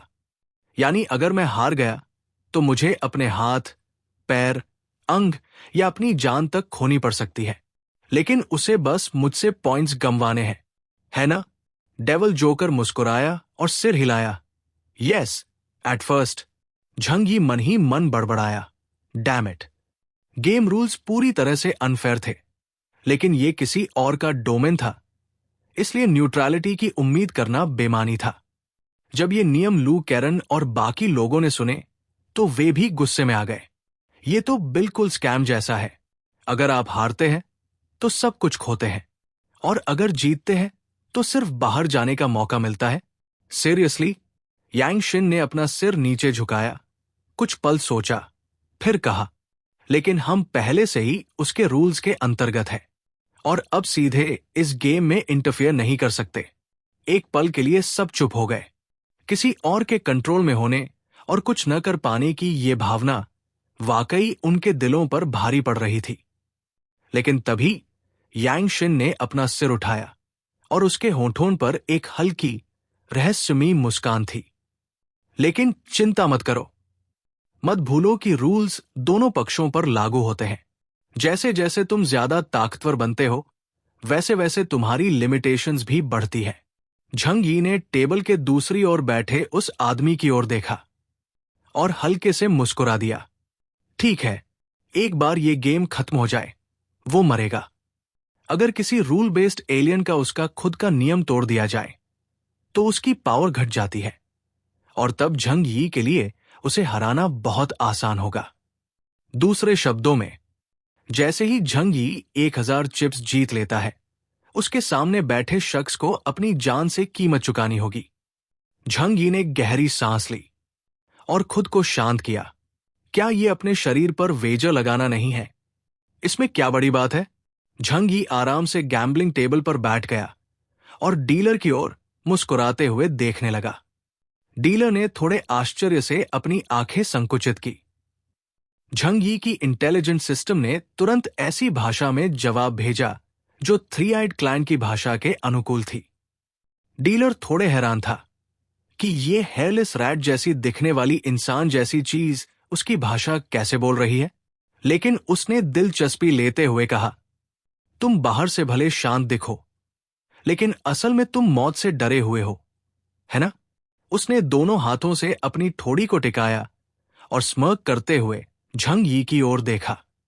अगर मैं हार गया तो मैं कुछ पॉइंट्स ही हारूंगा, लेकिन अगर तुम हारे तो तुम्हें अपने arms, legs, heart, liver, spleen, lungs, kidneys सब खोने पड़ेंगे। तुम कभी भी इस टेबल पर मेरे साथ फैली नहीं लड़ सकते।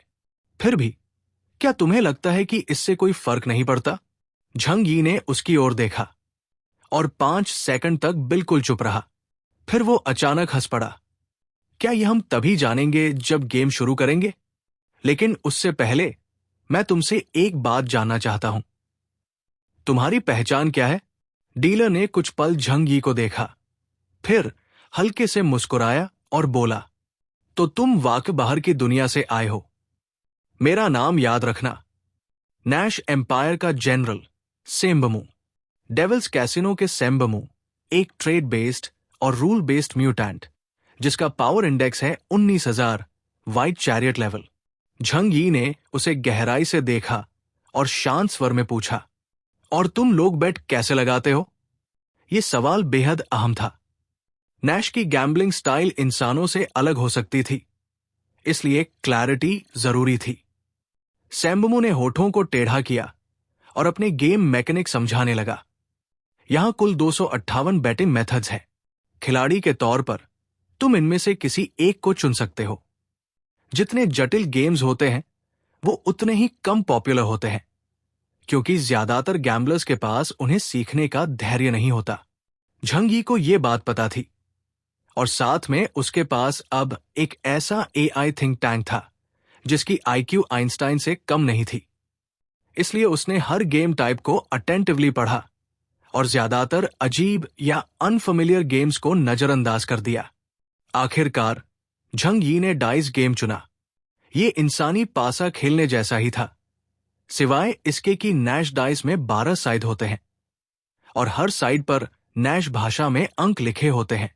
वे ड्यूडेसिमल सिस्टम 12 आधारित गिनती इस्तेमाल करते हैं, लेकिन झंग यी की सिस्टम इसे आसानी से डेसिमल सिस्टम में ट्रांसलेट कर रही थी।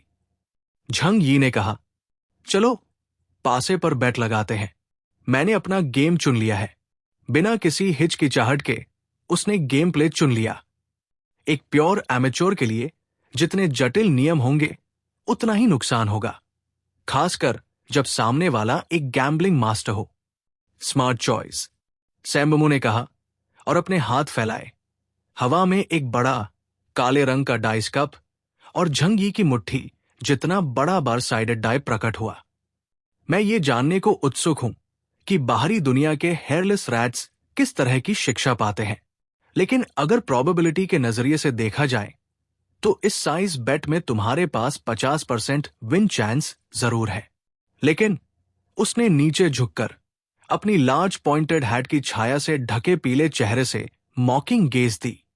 इसका मतलब यह भी है कि 50% में तुम सीधे मर भी सकते हो।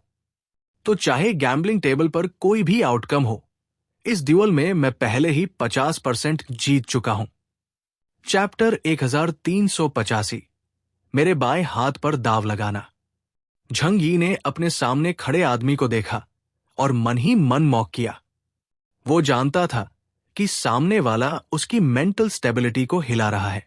अगर गैम्बलिंग टेबल पर उसका ध्यान भटका तो गलती करना आसान हो जाएगा। हालांकि ये तरीका सचमुच असरदार था, क्योंकि आम लोग जब लाइफ एंड डेथ के बीच खड़े होते हैं तब शांत रहना बहुत मुश्किल होता है। फियर की वजह से दिमाग खाली हो सकता है और लोग ऐसे फैसले ले लेते हैं जो वो खुद भी नहीं समझ पाते। लेकिन झंग यी वैसा इंसान नहीं था। वो कभी भी ऐसा बैटल नहीं लड़ता जिसमें उसे कम से कम कुछ यकीन न हो, क्योंकि वो एक अजनबी है, टाइम और स्पेस दोनों में।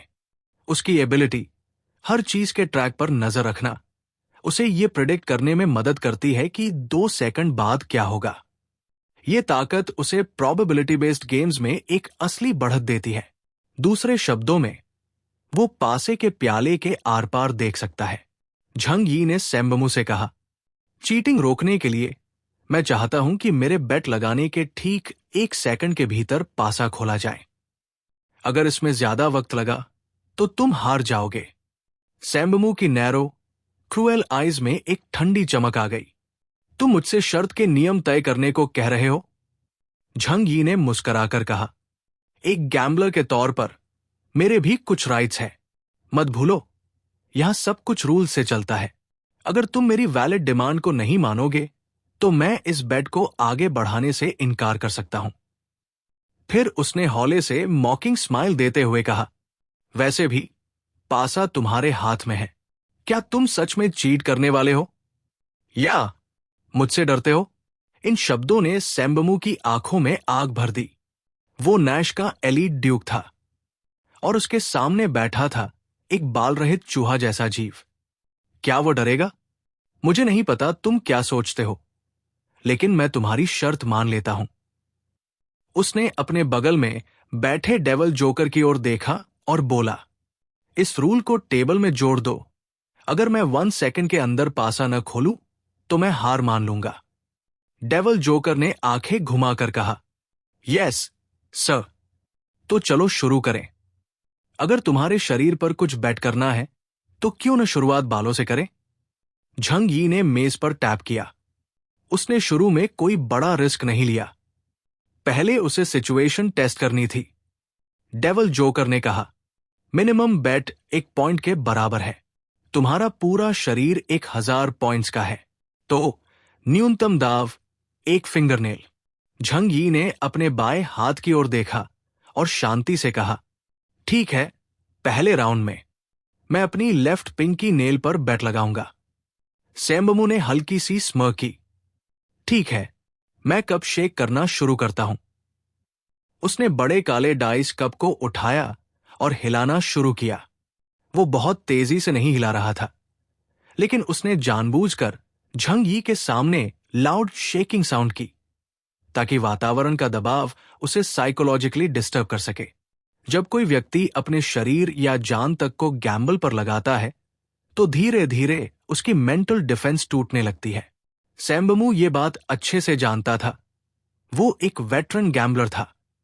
नैश किंगडम में वो बड़ी गैम्बलिंग पार्टीज आयोजित करता था और अनजान न्यू गैम्बलर्स को फंसाकर मौत की ओर धकेल देता था।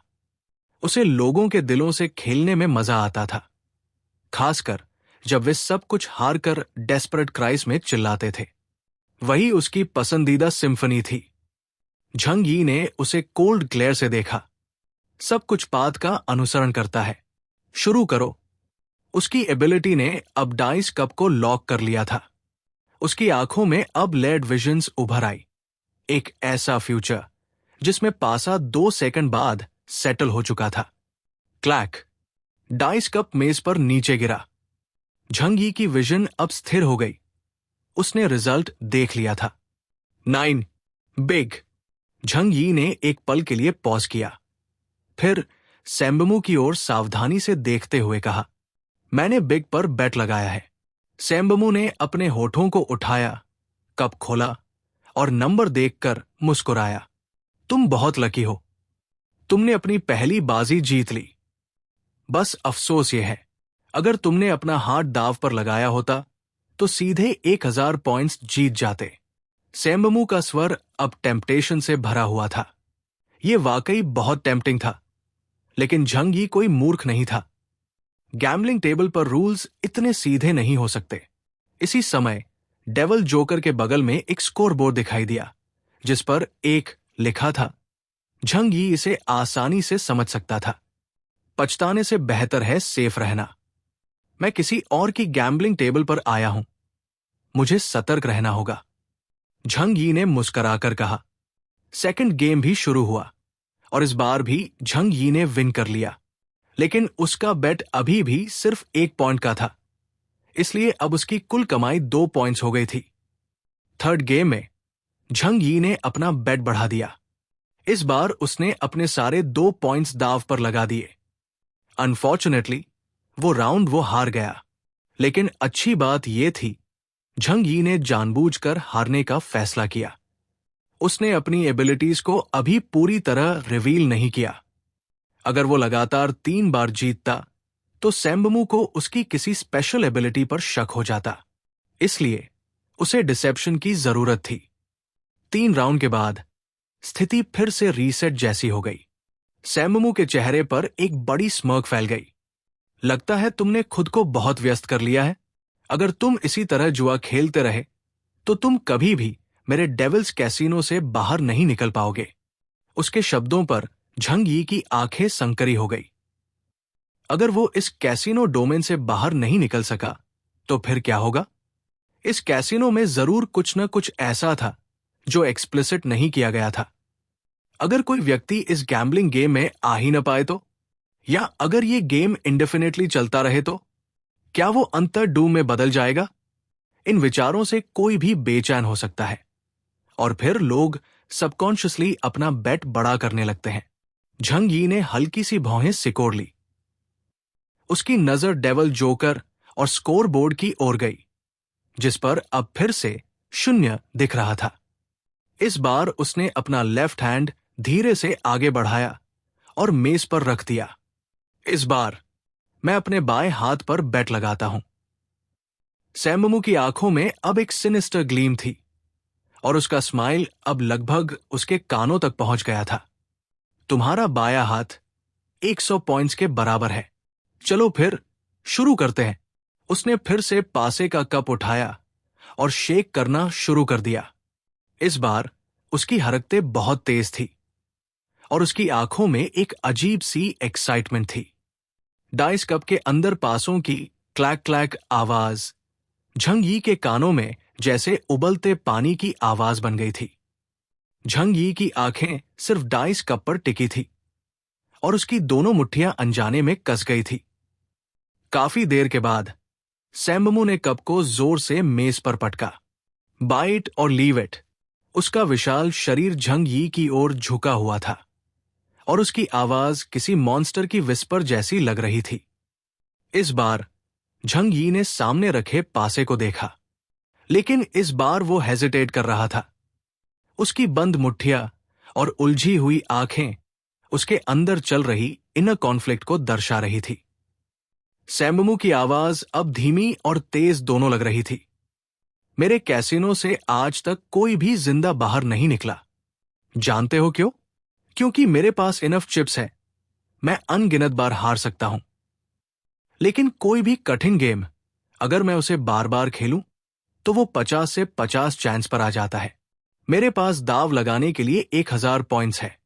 तुम्हारे पास सिर्फ तुम्हारा शरीर। क्या तुम गारंटी दे सकते हो कि हर बार जीतोगे? अब उसकी स्माइल एक डरावनी हंसी में बदल रही थी। जितना ज्यादा तुम हेजिटेट करोगे उतना ही ज्यादा तुम लूज करोगे। क्यों ना एक ही बार में सब कुछ बेट कर दो ताकि तुम्हारे पास 50% चांस हो जीतने का। Well, are you paying attention now? Chapter 1386 नियम परीक्षण। झंग यी ने अचानक सिर उठाया। उसकी आंखें नफरत से भरी थी और उसने सैम्बमू पर चिल्लाया, बस शट अप।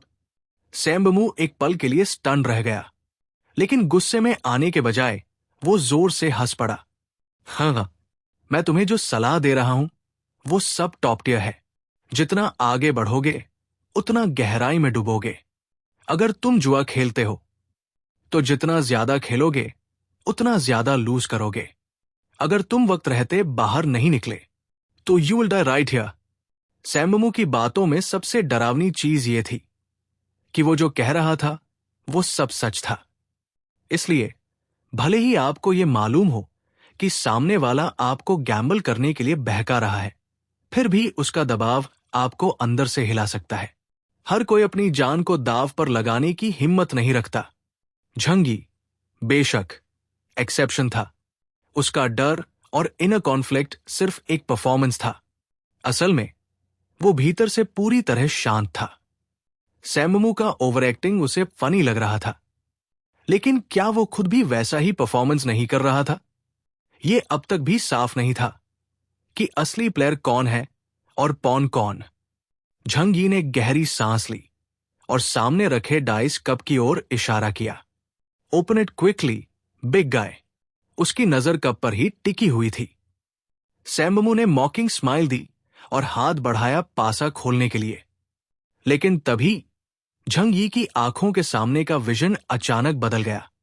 उसने देखा कि जो पासा पहले 11 अंक दिखा रहा था वो अब 3 हो गया था। इसका मतलब था कुछ बदला गया है, यानी कि ये जुआ सचमुच इतना सिंपल नहीं था। सैम्बमू, जिसने इस डेविल्स कैसीनो के रूल्स में महारत हासिल कर ली थी, वो चीट भी कर सकता था।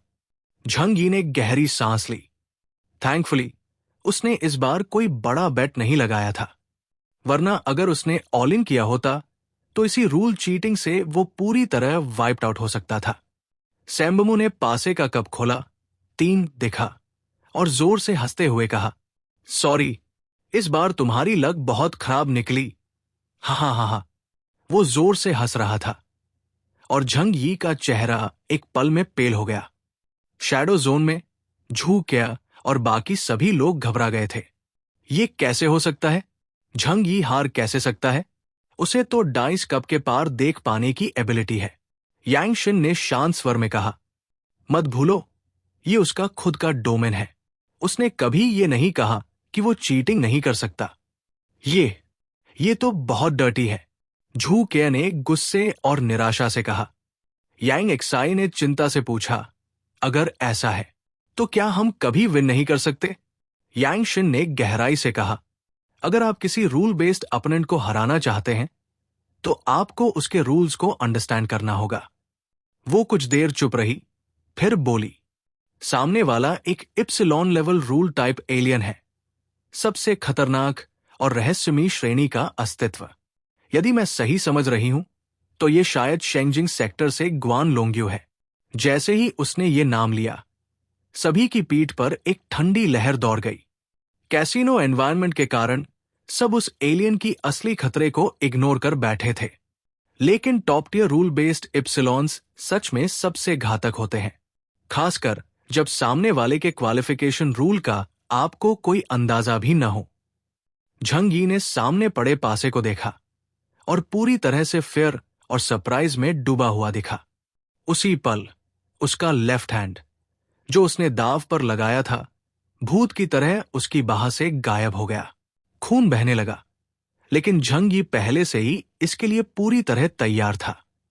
उसके कॉम्बैट सूट की इंटेलिजेंट मेडिकल सिस्टम तुरंत सक्रिय हो गई। दर्द की नसों को टेम्परेरीली डिस्कनेक्ट कर दिया गया और समय पर ब्लीडिंग स्टॉप करने के लिए दवा इंजेक्ट कर दी गई। और उसका लेफ्ट हैंड अब एक हर्क्यूलियन टुकड़ा बनकर गैम्बलिंग टेबल पर सैममू के बाएं हाथ के ठीक पास प्रकट हो गया। झंग यी ने गहरी सांस ली। हालांकि उसे फिजिकल पेन महसूस नहीं हुआ, फिर भी अपने शरीर का कोई हिस्सा सामने की गेम टेबल पर देखना एक बहुत गहरी साइकोलॉजिकल शॉक थी। अगर उसने पहले से इसका अंदाजा न लगाया होता तो शायद वो इंस्टेंटली कोलैप्स कर जाता। फिर भी झंग यी ने पूरी कंपोजर के साथ प्रतिक्रिया दी। वो कुर्सी पर बैठ गया, धीरे से सांस ली और सैम्बमू को कोल्ड एक्सप्रेशन से घूरने लगा, जैसे कोई गैम्बलर जो सब कुछ हार चुका हो लेकिन फिर भी काम बना रहे। उसने बिना कुछ कहे अपना राइट हैंड मेज पर रखा और बोला, इस बार मैं अपनी राइट पिंकी नेल पर बेट लगाता हूं। सैम्बमू ने झंग यी को ऐसे देखा जैसे कोई किसी टॉय को देख रहा हो। सावधान रहना अच्छी बात है, लेकिन अगर तुम इसी तरह प्ले सेव करते रहोगे तो तुम्हें अपने खोए हुए टाइटल को वापस पाने के लिए कम से कम 100 कंटिन्यूअस विन्स चाहिए। इतना कहते ही सैम्बमू ने फिर से पासे का कप हिलाना शुरू कर दिया, लेकिन इस बार झंग यी ने करेक्ट नंबर अनुमान कर लिया। सैम्बमू चीट नहीं कर पाया। झंग यी ने मन ही मन सोचा, दो पॉसिबिलिटीज हैं। एक, उसकी चीटिंग एबिलिटी को बार बार एक्टिवेट नहीं किया जा सकता। दो, वो मेरी तरह अपनी असली पावर छिपा रहा है और सिर्फ जरूरत पड़ने पर इस्तेमाल करता है। और अब जब मैं उसे कैच कर चुका हूं, वो जान चुका होगा कि मैं उसकी ट्रिक जानता हूं। यही फिलहाल मेरी सबसे बड़ी ताकत है। हालांकि झंग यी ने अपना लेफ्ट आर्म खो दिया था, फिर भी उसने पैनिक नहीं किया। वो लगातार काम रहा और अब उसने अपने बचे हुए एक पॉइंट पर बेट लगाना जारी रखा।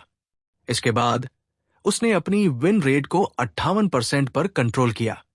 ये रेट काफी थी ये सुनिश्चित करने के लिए कि वो अपने शरीर का कोई और हिस्सा लूज ना करे और धीरे धीरे चिप्स जमा करता रहे।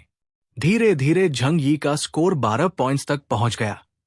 हालांकि वो अभी भी लेफ्ट हैंड को वापस पाने और डेविल्स कैसीनो से बाहर निकलने से काफी दूर था, लेकिन उसकी जीत की दर अब साफ तौर पर 50% से ज्यादा थी और सैम्बमू जैसा वेटरन गैम्बलर ये महसूस कर सकता था। सैम्बमू ने बार बार वर्बल प्रेशर डाला, कोशिश करता रहा कि झंग यी बिगर बेट्स लगाए। झंग यी भी इस खेल में कोऑपरेट कर रहा था। थोड़ी देर प्रेटेंड हेजिटेशन के बाद उसने एक बार में 5 पॉइंट्स बेट करने का फैसला किया। उसने सही नंबर गेस किया, लेकिन सैम्बमू ने फिर से चीट करके उसे हरा दिया। झंग यी ने फिर भी पेशेंस नहीं खोया। धीरे धीरे वो सैम्बमू की एबिलिटी फ्रैगमेंट्स को जोड़ रहा था, उसकी रूल एबिलिटी की पूरी स्ट्रक्चर को समझने की कोशिश कर रहा था। वो इंतजार कर रहा था उस एक पल का जब पूरी पजल एक साथ जुड़ेगी और झंग यी कर सकेगा काउंटर अटैक। गेम चलता रहा और जल्द ही 100 राउंड्स पूरे हो गए। लेफ्ट हैंड खोने के बाद से झंग यी ने अपने शरीर का कोई और हिस्सा लूज नहीं किया। सैम्बमू का चेहरा अब सीरियस हो चला था।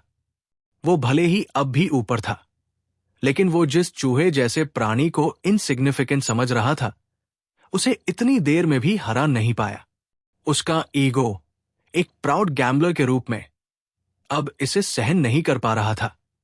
झंग यी के पास अब 10 प्लस पॉइंट्स थे और वो अब धीरे धीरे फ्लक्चुएट कर रहे थे। अब जब उसके पास कैपिटल था, तो वो फिर से अपने बॉडी पार्ट्स को दांव पर लगाने को तैयार नहीं था। सैम्बमू को ये सब बोरिंग लगने लगा। जब तक वो किसी का शरीर ब्रेक डाउन होते नहीं देखता, उसे वो सैटिस्फैक्शन नहीं मिलती थी जिसकी उसे इनर क्रेविंग थी। अगर तुम ऐसे खेलोगे तो ये बहुत बोरिंग हो जाएगा, उसने झंग यी की ओर इशारा करते हुए कहा। चलो, अब मैं रूल्स में बदलाव करता हूं। अगर तुम बॉडी पार्ट्स या इंटरनल ऑर्गन्स पर बेट लगाओगे तो जीतने पर तुम्हें डबल पॉइंट्स मिलेंगे। तो क्यों ना हर बार सिर्फ पॉइंट्स की जगह कुछ बड़ा दाव लगाओ। झंग यी ने अपने चेहरे पर एक हल्का एक्साइटेड एक्सप्रेशन लाया, लेकिन अंदर ही अंदर वो हंस रहा था। लगता है किसी और को मुझसे भी ज्यादा नर्वसनेस है। चैप्टर 1387 धोखा। झंग यी ने पूरी शांति से सैम्बमू को देखा। मुझे पता है कि तुम जल्दी में हो, लेकिन इतनी जल्दी मत करो। गैम्बलिंग मेरी ताकत है, तुम्हारी नहीं, इसलिए मुझे ज्यादा कॉशियस होना पड़ेगा।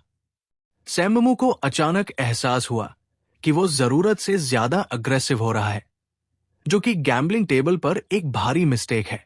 उसने तुरंत अपना कंपोजर वापस पाया और हल्के से मुस्कुराकर कहा, मुझे डर है कि तुम एक्सेसिव ब्लड लॉस से मर जाओगे।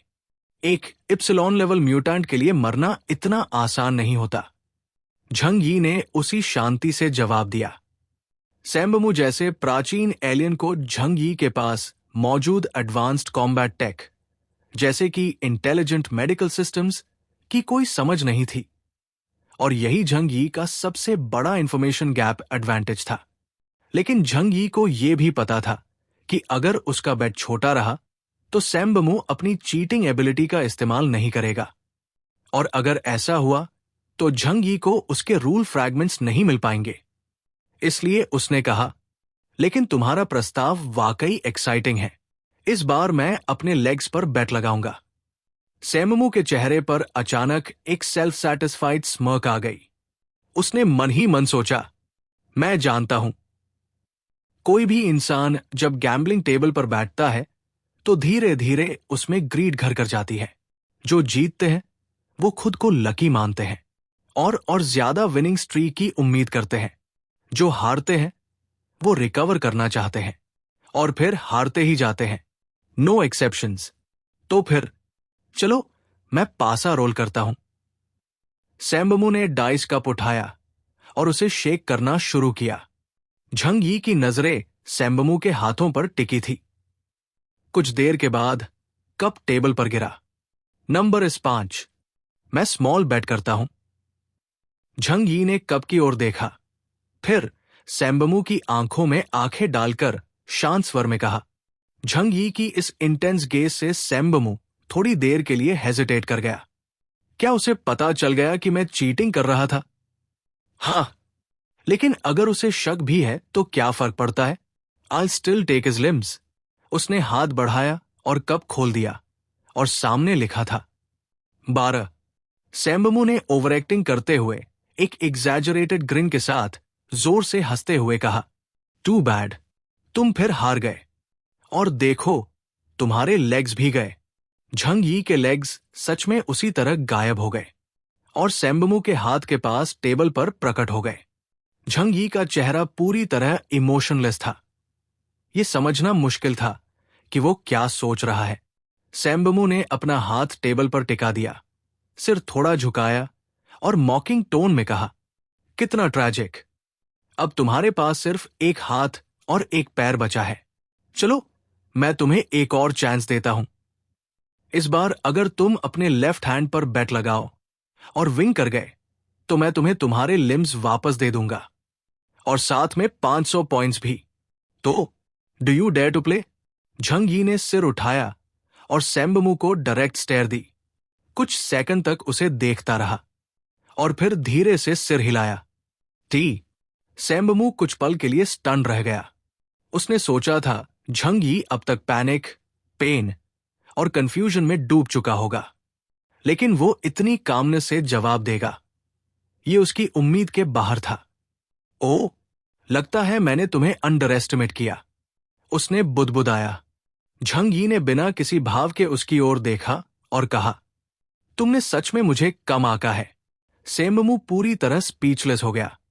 लेकिन तभी डेविल्स कैसीनो के अंधेरे शून्य में झंग यी के पास अचानक एक ब्लैक वॉइड पोर्टल खुला और उस वॉइड से सफेद लैब कोट पहने एक खूबसूरत महिला बाहर निकल आई। झूकिया धीरे धीरे झंग यी के पास आई। उसने कोमलता और थोड़े हार्ट ब्रेकिंग पेन के साथ झंग के ब्रोकन आर्म पर अपना हाथ रखा।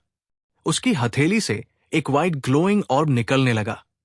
अगले ही पल झंग यी की भौहें थोड़ी सिकोड़ी और उसकी टूटी हुई बाह से फ्लेश और बोन अचानक पफ जैसी आवाज के साथ बाहर उभरने लगे।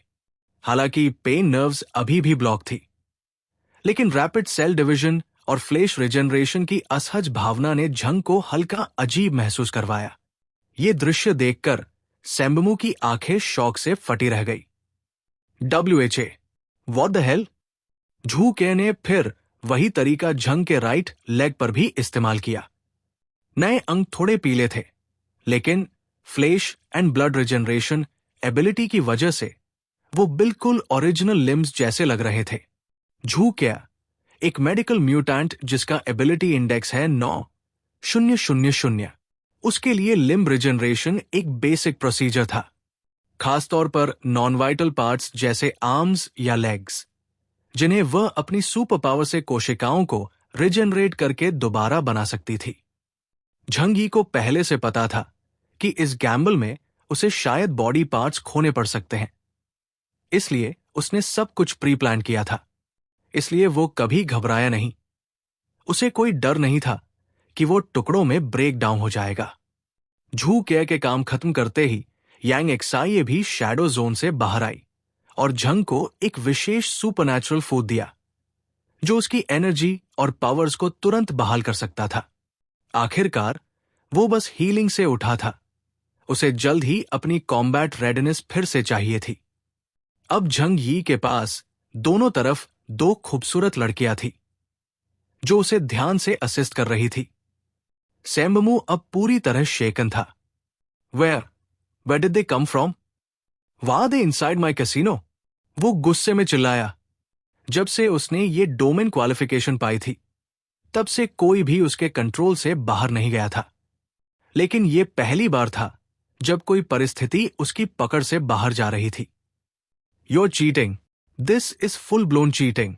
उसने झंग यी की ओर उंगली उठाकर गुस्से से कहा, तुम हार गए थे, तुम्हें मर जाना चाहिए था। तुम दोबारा अलाइव कैसे हो सकते हो? झंग यी ने शांति से उसकी ओर देखा। उसकी आंखों में एक साफ मौकरी थी। रूल्स तुमने बनाए थे, याद है? मैंने कोई रूल ब्रेक नहीं किया। और चीटिंग की बात करें तो उसकी आंखों में सार्केज्म और गहराई से उभर आया। क्या तुम ही नहीं थे जिसने सबसे पहले चीट किया था? सेम्बमू एक पल को साइलेंट हो गया। उसकी पुतलियां ठंडी हो गई। लगता है तुमने मेरी एबिलिटीज को पहले ही डीकोड कर लिया है, झंग यी ने ठंडे स्वर में जवाब दिया। किसी को भी फूल समझना छोड़ दो। उसने अपना नया रिजेनरेट हुआ लेफ्ट हैंड उसकी ओर बढ़ाया। तो बताओ, अभी तुम मेरा हाथ लेना चाहते हो? Here, take it as much as you want. ये बात भले ही सार्केस्टिक थी, लेकिन एक फैक्ट भी छुपा था। कोशिकाओं के नेचुरल रिजेनरेशन की एक लिमिट होती है, लेकिन जब आपके पास मेडिकल म्यूटेंट हो तो आप सामान्य सीमाओं को भी पार कर सकते हैं। और इतनी रिगेन इस कैसिनो मैच को जीतने के लिए मोर देन इनफ थी। सेम्बमू ने दांत पीस लिए और उसका पीला चेहरा अब पूरी तरह डिस्टॉर्टेड लग रहा था। फाइन, चलो जारी रखते हैं, but you still don't stand a chance against me. Jhang Yi ने कुछ नहीं कहा। उसकी आंखें उतनी ही शांत थी, और यही अनशेकन गेज थी जिसने सेम्बमू को सबसे ज्यादा परेशान किया। सैम्बमू ने डाइस कप को जोर से हिलाया। नंबर 7। झंग यी ने कप की ओर देखा और कहा, इस बार 7 है। उसने सीधा जवाब दिया, बिना झिझक। सैम्बमू की प्यूपिल्स एकदम सिकुड़ गई, क्योंकि नैश डाइस गेम्स में यदि आप एग्जैक्ट नंबर का अनुमान लगाते हैं तो आप सीधे 10x पे आउट जीतते हैं। और झंग यी ने न सिर्फ करेक्ट गेस किया, बल्कि उसने खुलेआम बता दिया कि वो उसके पासे के प्याले के पार देख सकता है। चैप्टर 1388। हार।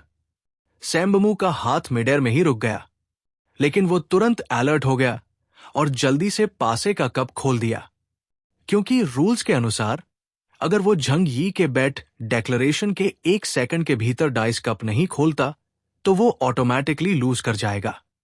झंग यी ने उसका चीटिंग पकड़ लिया था और इसी कारण सैम्बमू ने ओरिजिनल रिजल्ट को बदलकर 1 कर दिया था।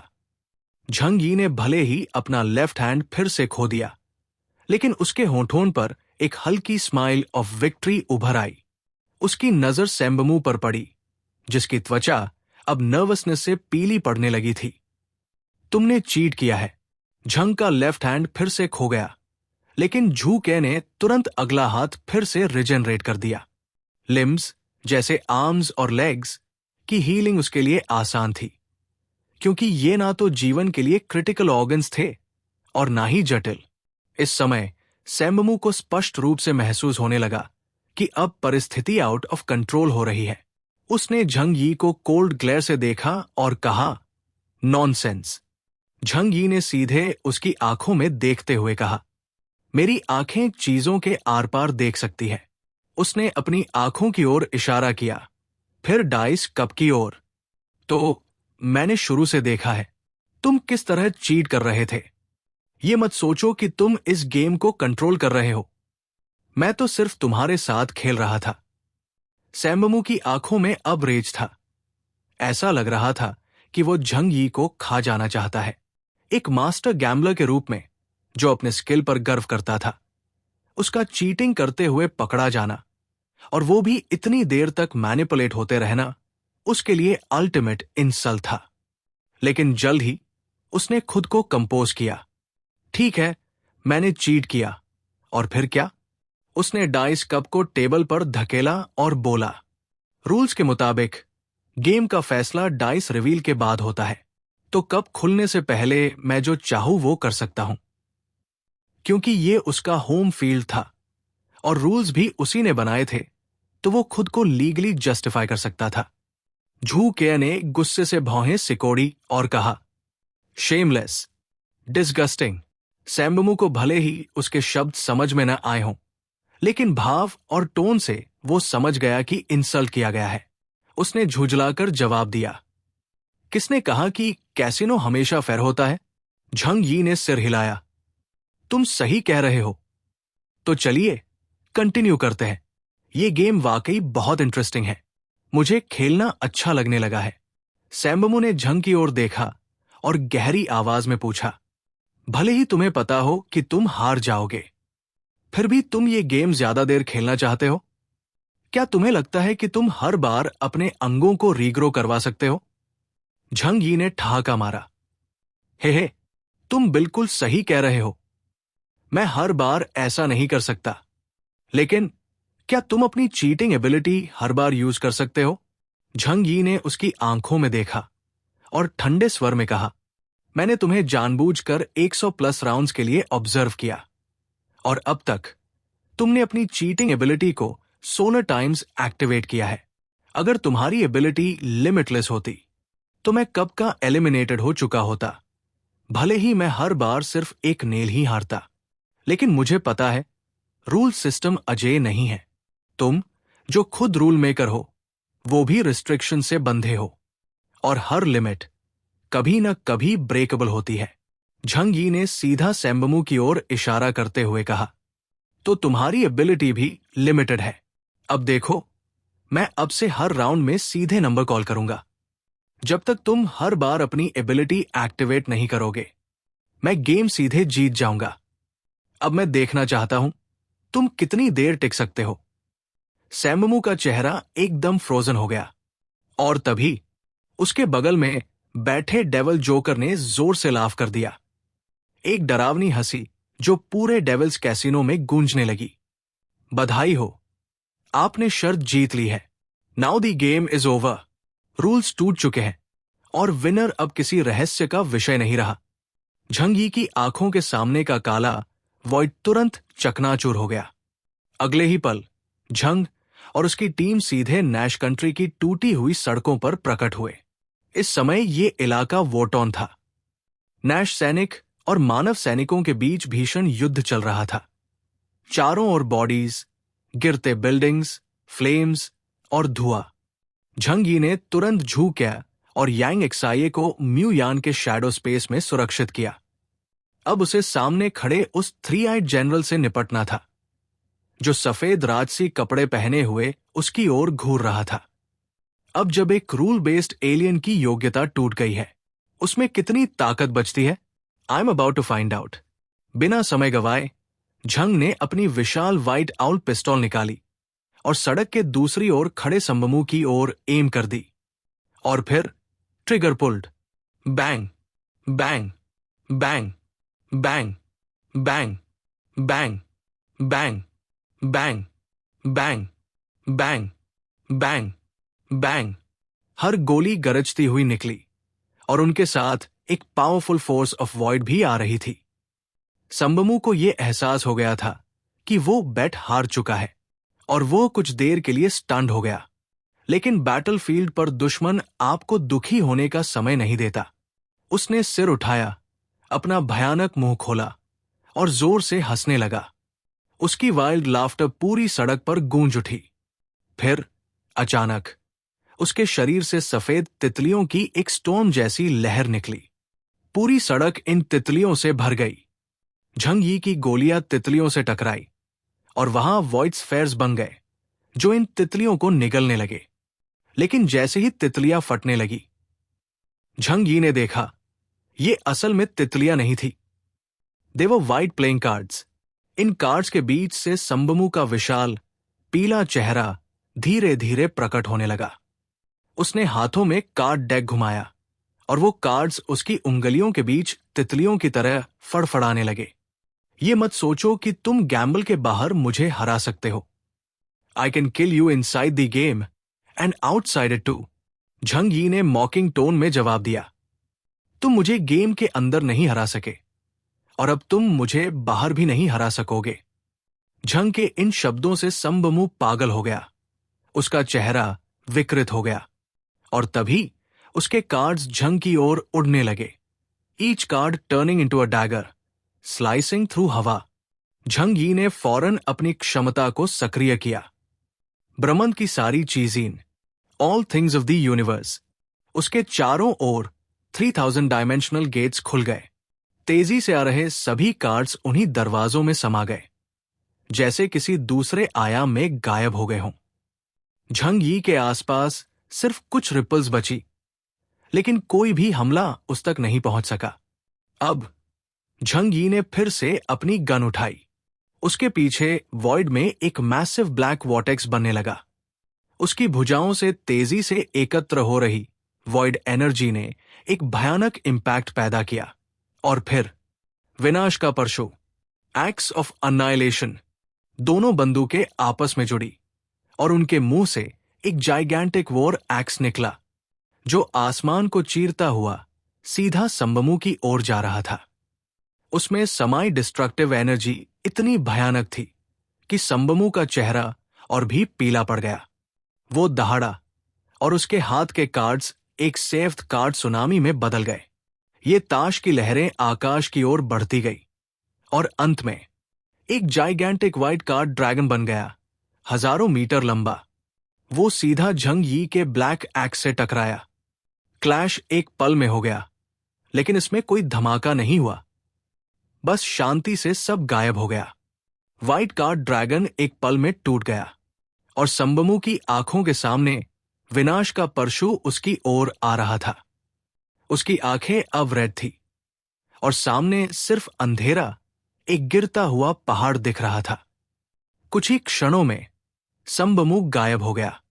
वो सड़क जिस पर वो खड़ा था और उसके पीछे का पूरा शहर हजारों मीटर के दायरे में पूरी तरह वाइप आउट हो गया। वहां सिर्फ एक जाइगेंटिक स्वॉर्ड शेप्ड क्रेटर बचा, जो नैश कंट्री की जमीन पर हमेशा के लिए एक निशान बन चुका था। चैप्टर 1389, नरक का गीत। झंग यी ने सैम्बमू को खत्म कर दिया। उसका शरीर झंग यी के डेवस्टेटिंग अटैक का सामना नहीं कर सका, लेकिन उसकी एक्सट्रीमली पावरफुल एसेंस कोर अब भी सुरक्षित थी। झंग यी ने इसे वेस्ट नहीं किया। उसने फौरन एक एनर्जी स्टोरेज जार निकाला और कोर को इकट्ठा कर लिया। यह लड़ाई सच में घातक थी। अगर झंग यी की जगह कोई और होता, शायद वो इस गैम्बल प्लस कॉम्बैट से बच ही नहीं पाता। यहां तक कि झंग यी भी मर सकता था अगर वो अपने साथ एक मेडिकल एलियन न लाया होता, क्योंकि डेविल्स कैसीनो के रूल्स के मुताबिक चाहे झंग कितना भी लकी क्यों न होता, उसे गैम्बलिंग राउंड्स में अपने लिम्स या यहां तक कि इंटरनल ऑर्गन्स भी खोने पड़ सकते थे, और जुआ खत्म होने के बाद सैम्बमू उसे जरूर मार देता। लेकिन अफसोस, सैम्बमू का पाला पड़ा झंग यी द ट्रिक्स्टर से। सैम्बमू के नष्ट हो जाने के बाद भी झंग यी को अब भी मेंटल फटीग महसूस हो रही थी।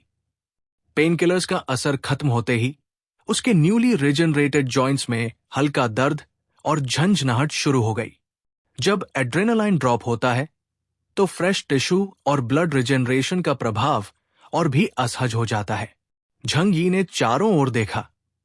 शहर के अन्य हिस्सों में युद्ध अब भी जारी था, जैसे कई मॉन्स्टर्स आपस में भिड़े हुए हों।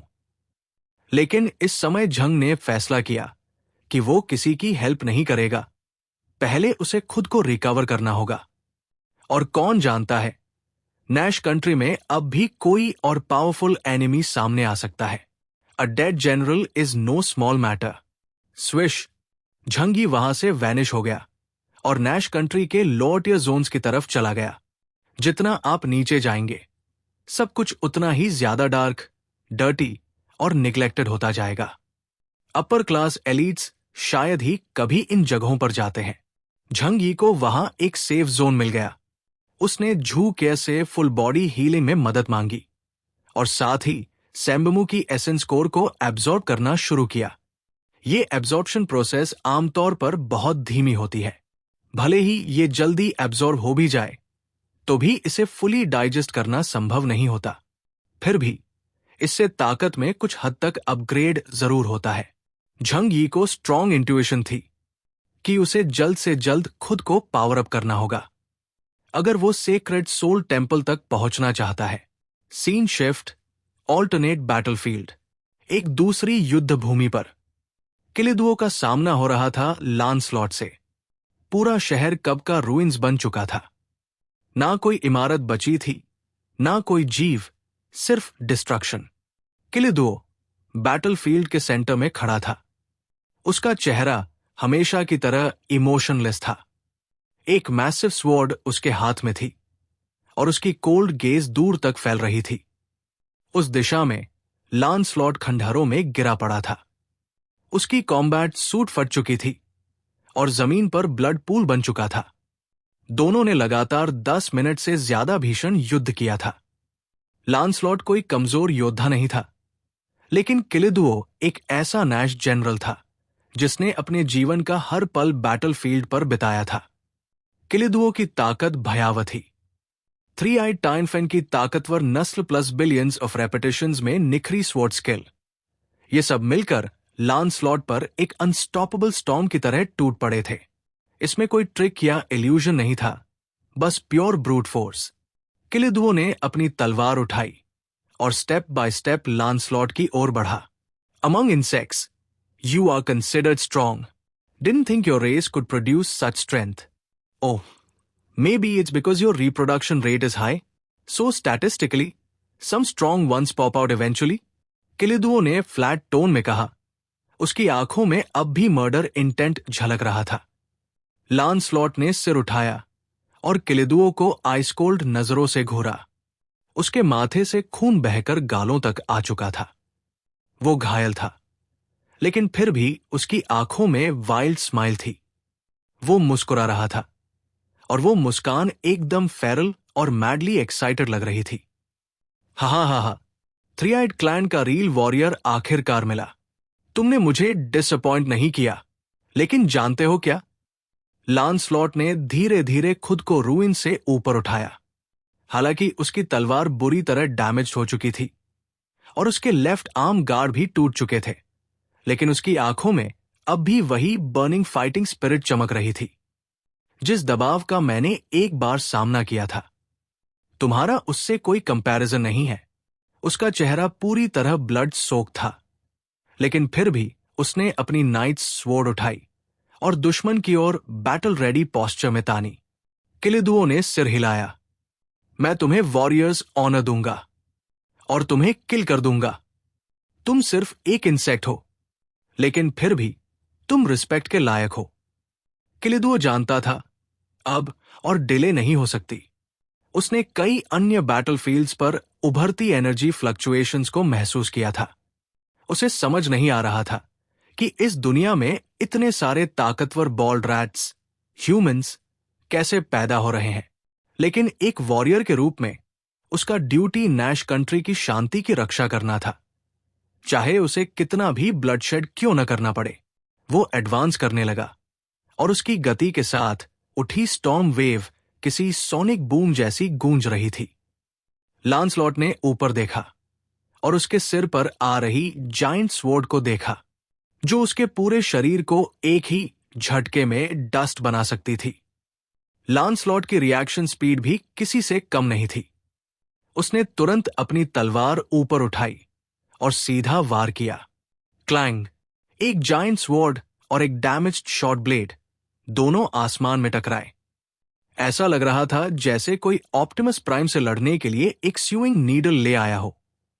फ्लैशेस, स्पार्क्स और शॉकवेव्स हर दिशा में फैलने लगे।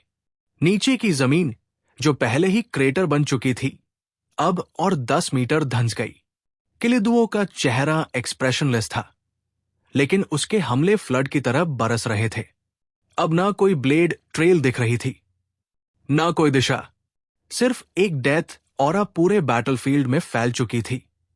उसकी अटैक स्पीड इतनी तेज थी कि वो प्रति सेकंड हजारों वार कर सकता था।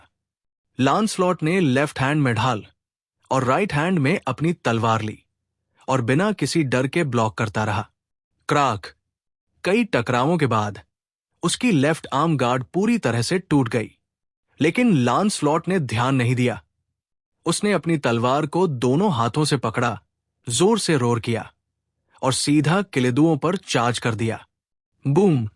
अगले 10 सेकंड में उन्होंने एक दूसरे पर काउंटलेस ब्लोज बरसाए। किलिदुओं का रॉ पावर बहुत ज्यादा था और अंततः लांसलॉट रिपेल्ड हो गया। वो फिर से रूइंस में गिरा और इस बार उसके शरीर से स्ट्रीम्स ऑफ ब्लड बह रहे थे। आर्म्स, लेग्स, चीक्स, सबसे रक्त धीरे धीरे जमीन पर इकट्ठा होकर एक लाल नदी बन गया। अगर वो कोई आम इंसान होता तो अब तक मर चुका होता, लेकिन लांसलॉट फिर भी खड़ा हुआ। उसके चेहरे पर अब भी एक सैवेज स्माइल थी। उसने ब्रोकन स्वॉर्ड को दोनों हाथों से थामा और जोर से चांट करना शुरू किया। हे नरक के शूरवीर, जो पाताल में गिर चुके हैं, मुझे स्वर्ग के विरुद्ध विद्रोह का झंडा अपने खून से रंगने दो। जब फरिश्तों के पंख टूट जाएंगे और वे धूल में गिर जाएंगे, तब मैं अपने फटे गले से प्रलय का गीत गाऊंगा। Skill activated knight's hell song. जैसे ही उसका जब पूरा हुआ, उसके शरीर से बहता रक्त रिवर्स फ्लो में वापस उसके शरीर में समाने लगा। उसकी आंखें ग्लो करने लगी। उसका शरीर फिर से रेजुवनेट हो गया और उसकी बैटल स्टेट अब पहले से भी कहीं ज्यादा फेरोशियस हो चुकी थी। चैप्टर 1390 पेड़ में तलवार। किलिदुओ ने सामने खड़े लांसलॉट को देखा, जो काफी हद तक ठीक हो गया था, लेकिन उसके चेहरे पर कोई एक्सप्रेशन नहीं था। एक top ranked epsilon class alien general होने के नाते वो बचपन से ही मार्शल डॉक्ट्रिन में पला बढ़ा था। उसने अनगिनत वियर्ड और फोरबिडन टेक्निक्स, एंशिएंट स्कूल्स और एवोल्यूशन स्टाइल्स देखे थे। उसने बाहर की दुनिया की तुलना में कई दशक पहले ये सब सीखना शुरू किया था। कोई भी फॉरबिडन टेक्निक जो थोड़े समय में ताकत बढ़ा दे, या कोई रिजनरेटिव एबिलिटी जो कटे अंग वापस ला दे, इनमें से कुछ भी उसे इंप्रेसिव नहीं लगता था। उसके लिए सब ट्रिक्स थे। His sword was absolute. किलिदुओ का विशालकाय शरीर धीमी लेकिन रिलेंटलेस पेस में लांसलॉट की ओर बढ़ रहा था। ना वो तेज था, ना ही सुस्त, बस डेथ्स इनएविटेबिलिटी की तरह। पूरी लड़ाई में उसने कभी लांसलॉट के लिए हेट्रेड नहीं दिखाई। उसकी आंखों में बस एक ही शब्द था, मृत्यु। जैसे कोई डेथ गॉड जिसे सिर्फ एक नाम मिटाने भेजा गया हो। लांसलॉट ने अपने होठों से खून पोंछा। हालांकि उसने नाइट्स हेल्थ सॉन्ग के जरिए पावर अप किया था, लेकिन किलिदुओ की रील डैमेज अब भी उसकी नसों में जल रही थी। मैं उसे हरा नहीं सकता, ये लांसलॉट को मानना ही पड़ा। लेकिन फिर उसने मुस्कुराकर कहा, पर मैंने जो करना था वो कर दिया। किलिदुओ ने तलवार उठाई और लांसलॉट की ओर चार्ज किया, लेकिन लांसलॉट की नजरें किसी दूरी पर टिकी थी, जैसे किसी इवेंट का इंतजार कर रहा हो। वुश! किलिदुओ की तलवार ने एक वायलेंट गस्ट पैदा की और हवा के साथ ही लांसलॉट की बैटल आर्मोर पर हजारों कट्स लगा दिए। लेकिन लांसलॉट ने फिर से अपनी डैमेज्ड स्वॉर्ड उठाई और लाफिंग उसने किलिदुओ से भिड़ने का फैसला लिया। हर टक्कर में उसकी तलवार की क्रैक्स गहराती जा रही थी। हालांकि ये एक सुपरनैचुरल रीइंफोर्स्ड ब्लेड थी, लेकिन किलिदुओ की ब्रूट अटैक्स के सामने ये भी शैटर हो गई। क्रैक! एक भीषण वार के बाद लांसलॉट की तलवार दो टुकड़ों में टूट गई। लांसलॉट ने उस फोर्स का इस्तेमाल करते हुए खुद को बैकफ्लिप में रिट्रीट किया। वो रूइंस में जाकर गिरा, लेकिन फिर भी संघर्ष करते हुए खड़ा हुआ। किलिदुओ ने ठंडी आंखों से उसकी ओर देखा। एज अ स्वॉर्ड्समैन, बिना तलवार के तुम पहले ही मर चुके हो। अब भी संघर्ष करोगे? लांसलॉट ने सिर झुका लिया। उसका शरीर झुका हुआ, रक्तस्राव से थका, लेकिन फिर भी उसके गले से हंसी फूटने लगी। हा हा हा, हाँ। उसने सिर उठाया और अब उसकी हंसी में वाइल्ड जॉय था। तुम सचमुच शानदार हो, लेकिन शायद तुम्हें यह नहीं पता कि मेरे पास सिर्फ एक तलवार नहीं है। डिस्टेंट स्काई में दो चमकती लाइट ट्रेल्स तेजी से इस ओर आ रही थी। The other knights of the round table. किलिदुओ पहले से उनकी प्रेजेंस को महसूस कर चुका था, लेकिन वो कंसर्न नहीं था। अगर इप्सिलॉन क्लास लांसलॉट उसका मुकाबला नहीं कर सकता, तो ये डेल्टा क्लास सबऑर्डिनेट्स क्या कर लेंगे? लेट देम कम, देल डाई टुगेदर। किलिदुओ ने अपनी तलवार उठाई। लांसलॉट को फिनिश करने का मोमेंट आ चुका था। I'll wipe all you insects at once। लेकिन तभी टू फिगर्स लाइटनिंग की तरह लांसलॉट के पास लैंड कर गए। वे थे green knight, boss, pure knight, अग्विवन, डेप्यूटी कैप्टन। समझ गए? बॉस जोर से चिल्लाया और अगले ही पल उसका शरीर हवा में मुड़ने और बदलने लगा। वह एक प्लांट टाइप एलियन है जिसके पास वर्ल्ड ट्री नाम की एबिलिटी है, जिसका अर्थ है कि वह एक विशाल वृक्ष में ट्रांसफॉर्म हो सकता है और पेड़ों को लड़ने के लिए समन कर सकता है। इसलिए उसका शरीर मुड़ गया और उसके अंग और धड़ जल्दी ही हरे हो गए और एक बड़े पेड़ में बदल गए, जिसके चारों ओर लताएं लिपट गई, जो धीरे धीरे विकृत हो रही थी। लेकिन धीरे धीरे इसका आकार और भी अजीब होता गया और अंततः ये एक विशाल तलवार में ट्रांसफॉर्म हो गया। ये सही है, एक हरे रंग की तलवार जिसके चारों ओर अनगिनत लताएं लिपटी हुई थी। TREBLAD। लांसलॉट ने तलवार पकड़ ली। तलवार पर लिपटी बेलें अब भी बेतहाशा हिल रही थी और आखिरी सिरों पर की लताएं सीधा लांसलॉट की भुजाओं के चारों ओर लिपट गई। बेल की नोक सुई की तरह उसकी बाह में चुभ गई और दोनों हाथों को एक दूसरे से मजबूती से बांध दिया।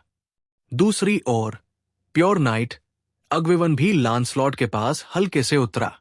उसका शरीर तेजी से क्षीण हो रहा था और अंततः पानी जैसे जेलेटिनस पदार्थ की एक गेंद में बदल गया और फिर स्नेल की तरह वो लांसलॉट की कॉम्बैट सूट के छेद में प्रवेश कर गया। प्योर नाइट अग्विवन की स्पेशलिटी है healing power. Ability code name pure water.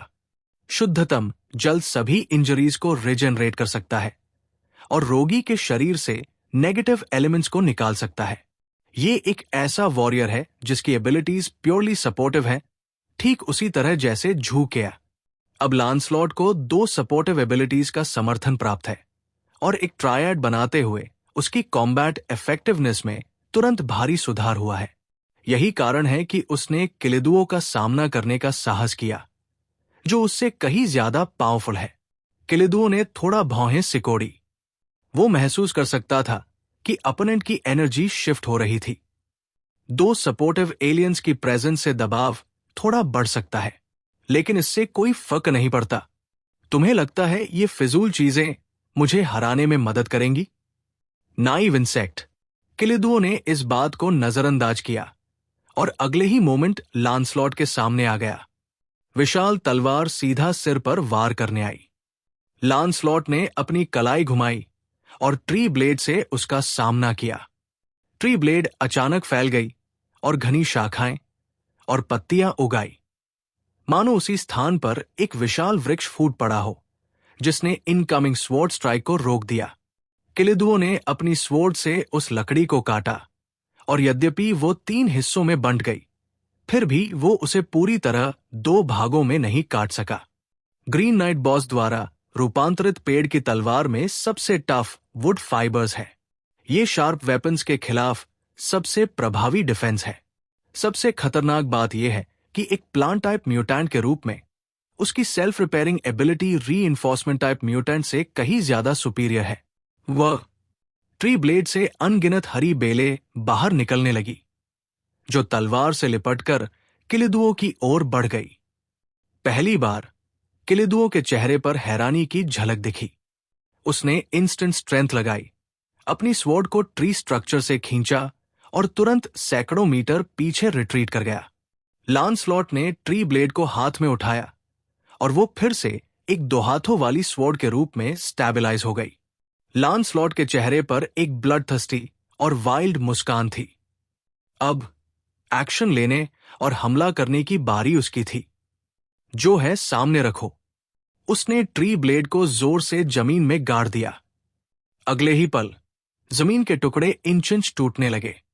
गर्भ से निकली विशाल और नुकीली बेलें एक के बाद एक किलिदुओं की ओर दौड़ने लगी। किलिदुओं ने भौहें सिकोड़ी और अपने भारी शरीर को इस्तेमाल करते हुए उन वाइन्स के हमलों को डॉज करने की कोशिश की, लेकिन बहुत देर हो चुकी थी।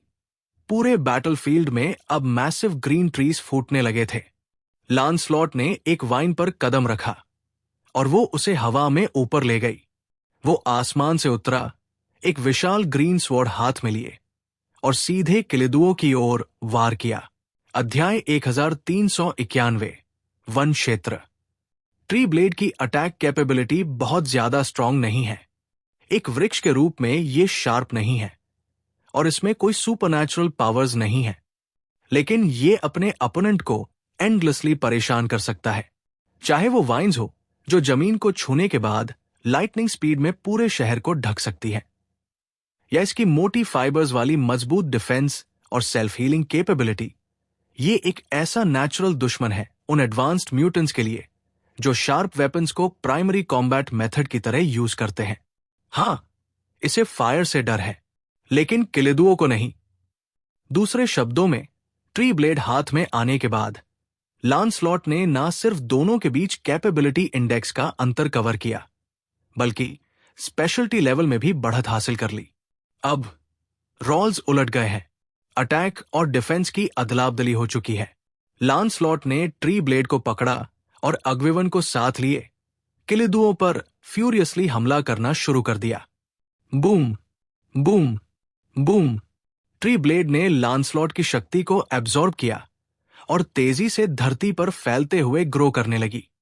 कई मीटर मोटी और सैकड़ों मीटर लंबी वाइन से बने ये ऊंचे पेड़ जमीन पर रेंगते हुए विशाल हरे ड्रैगन्स जैसे दिखते थे।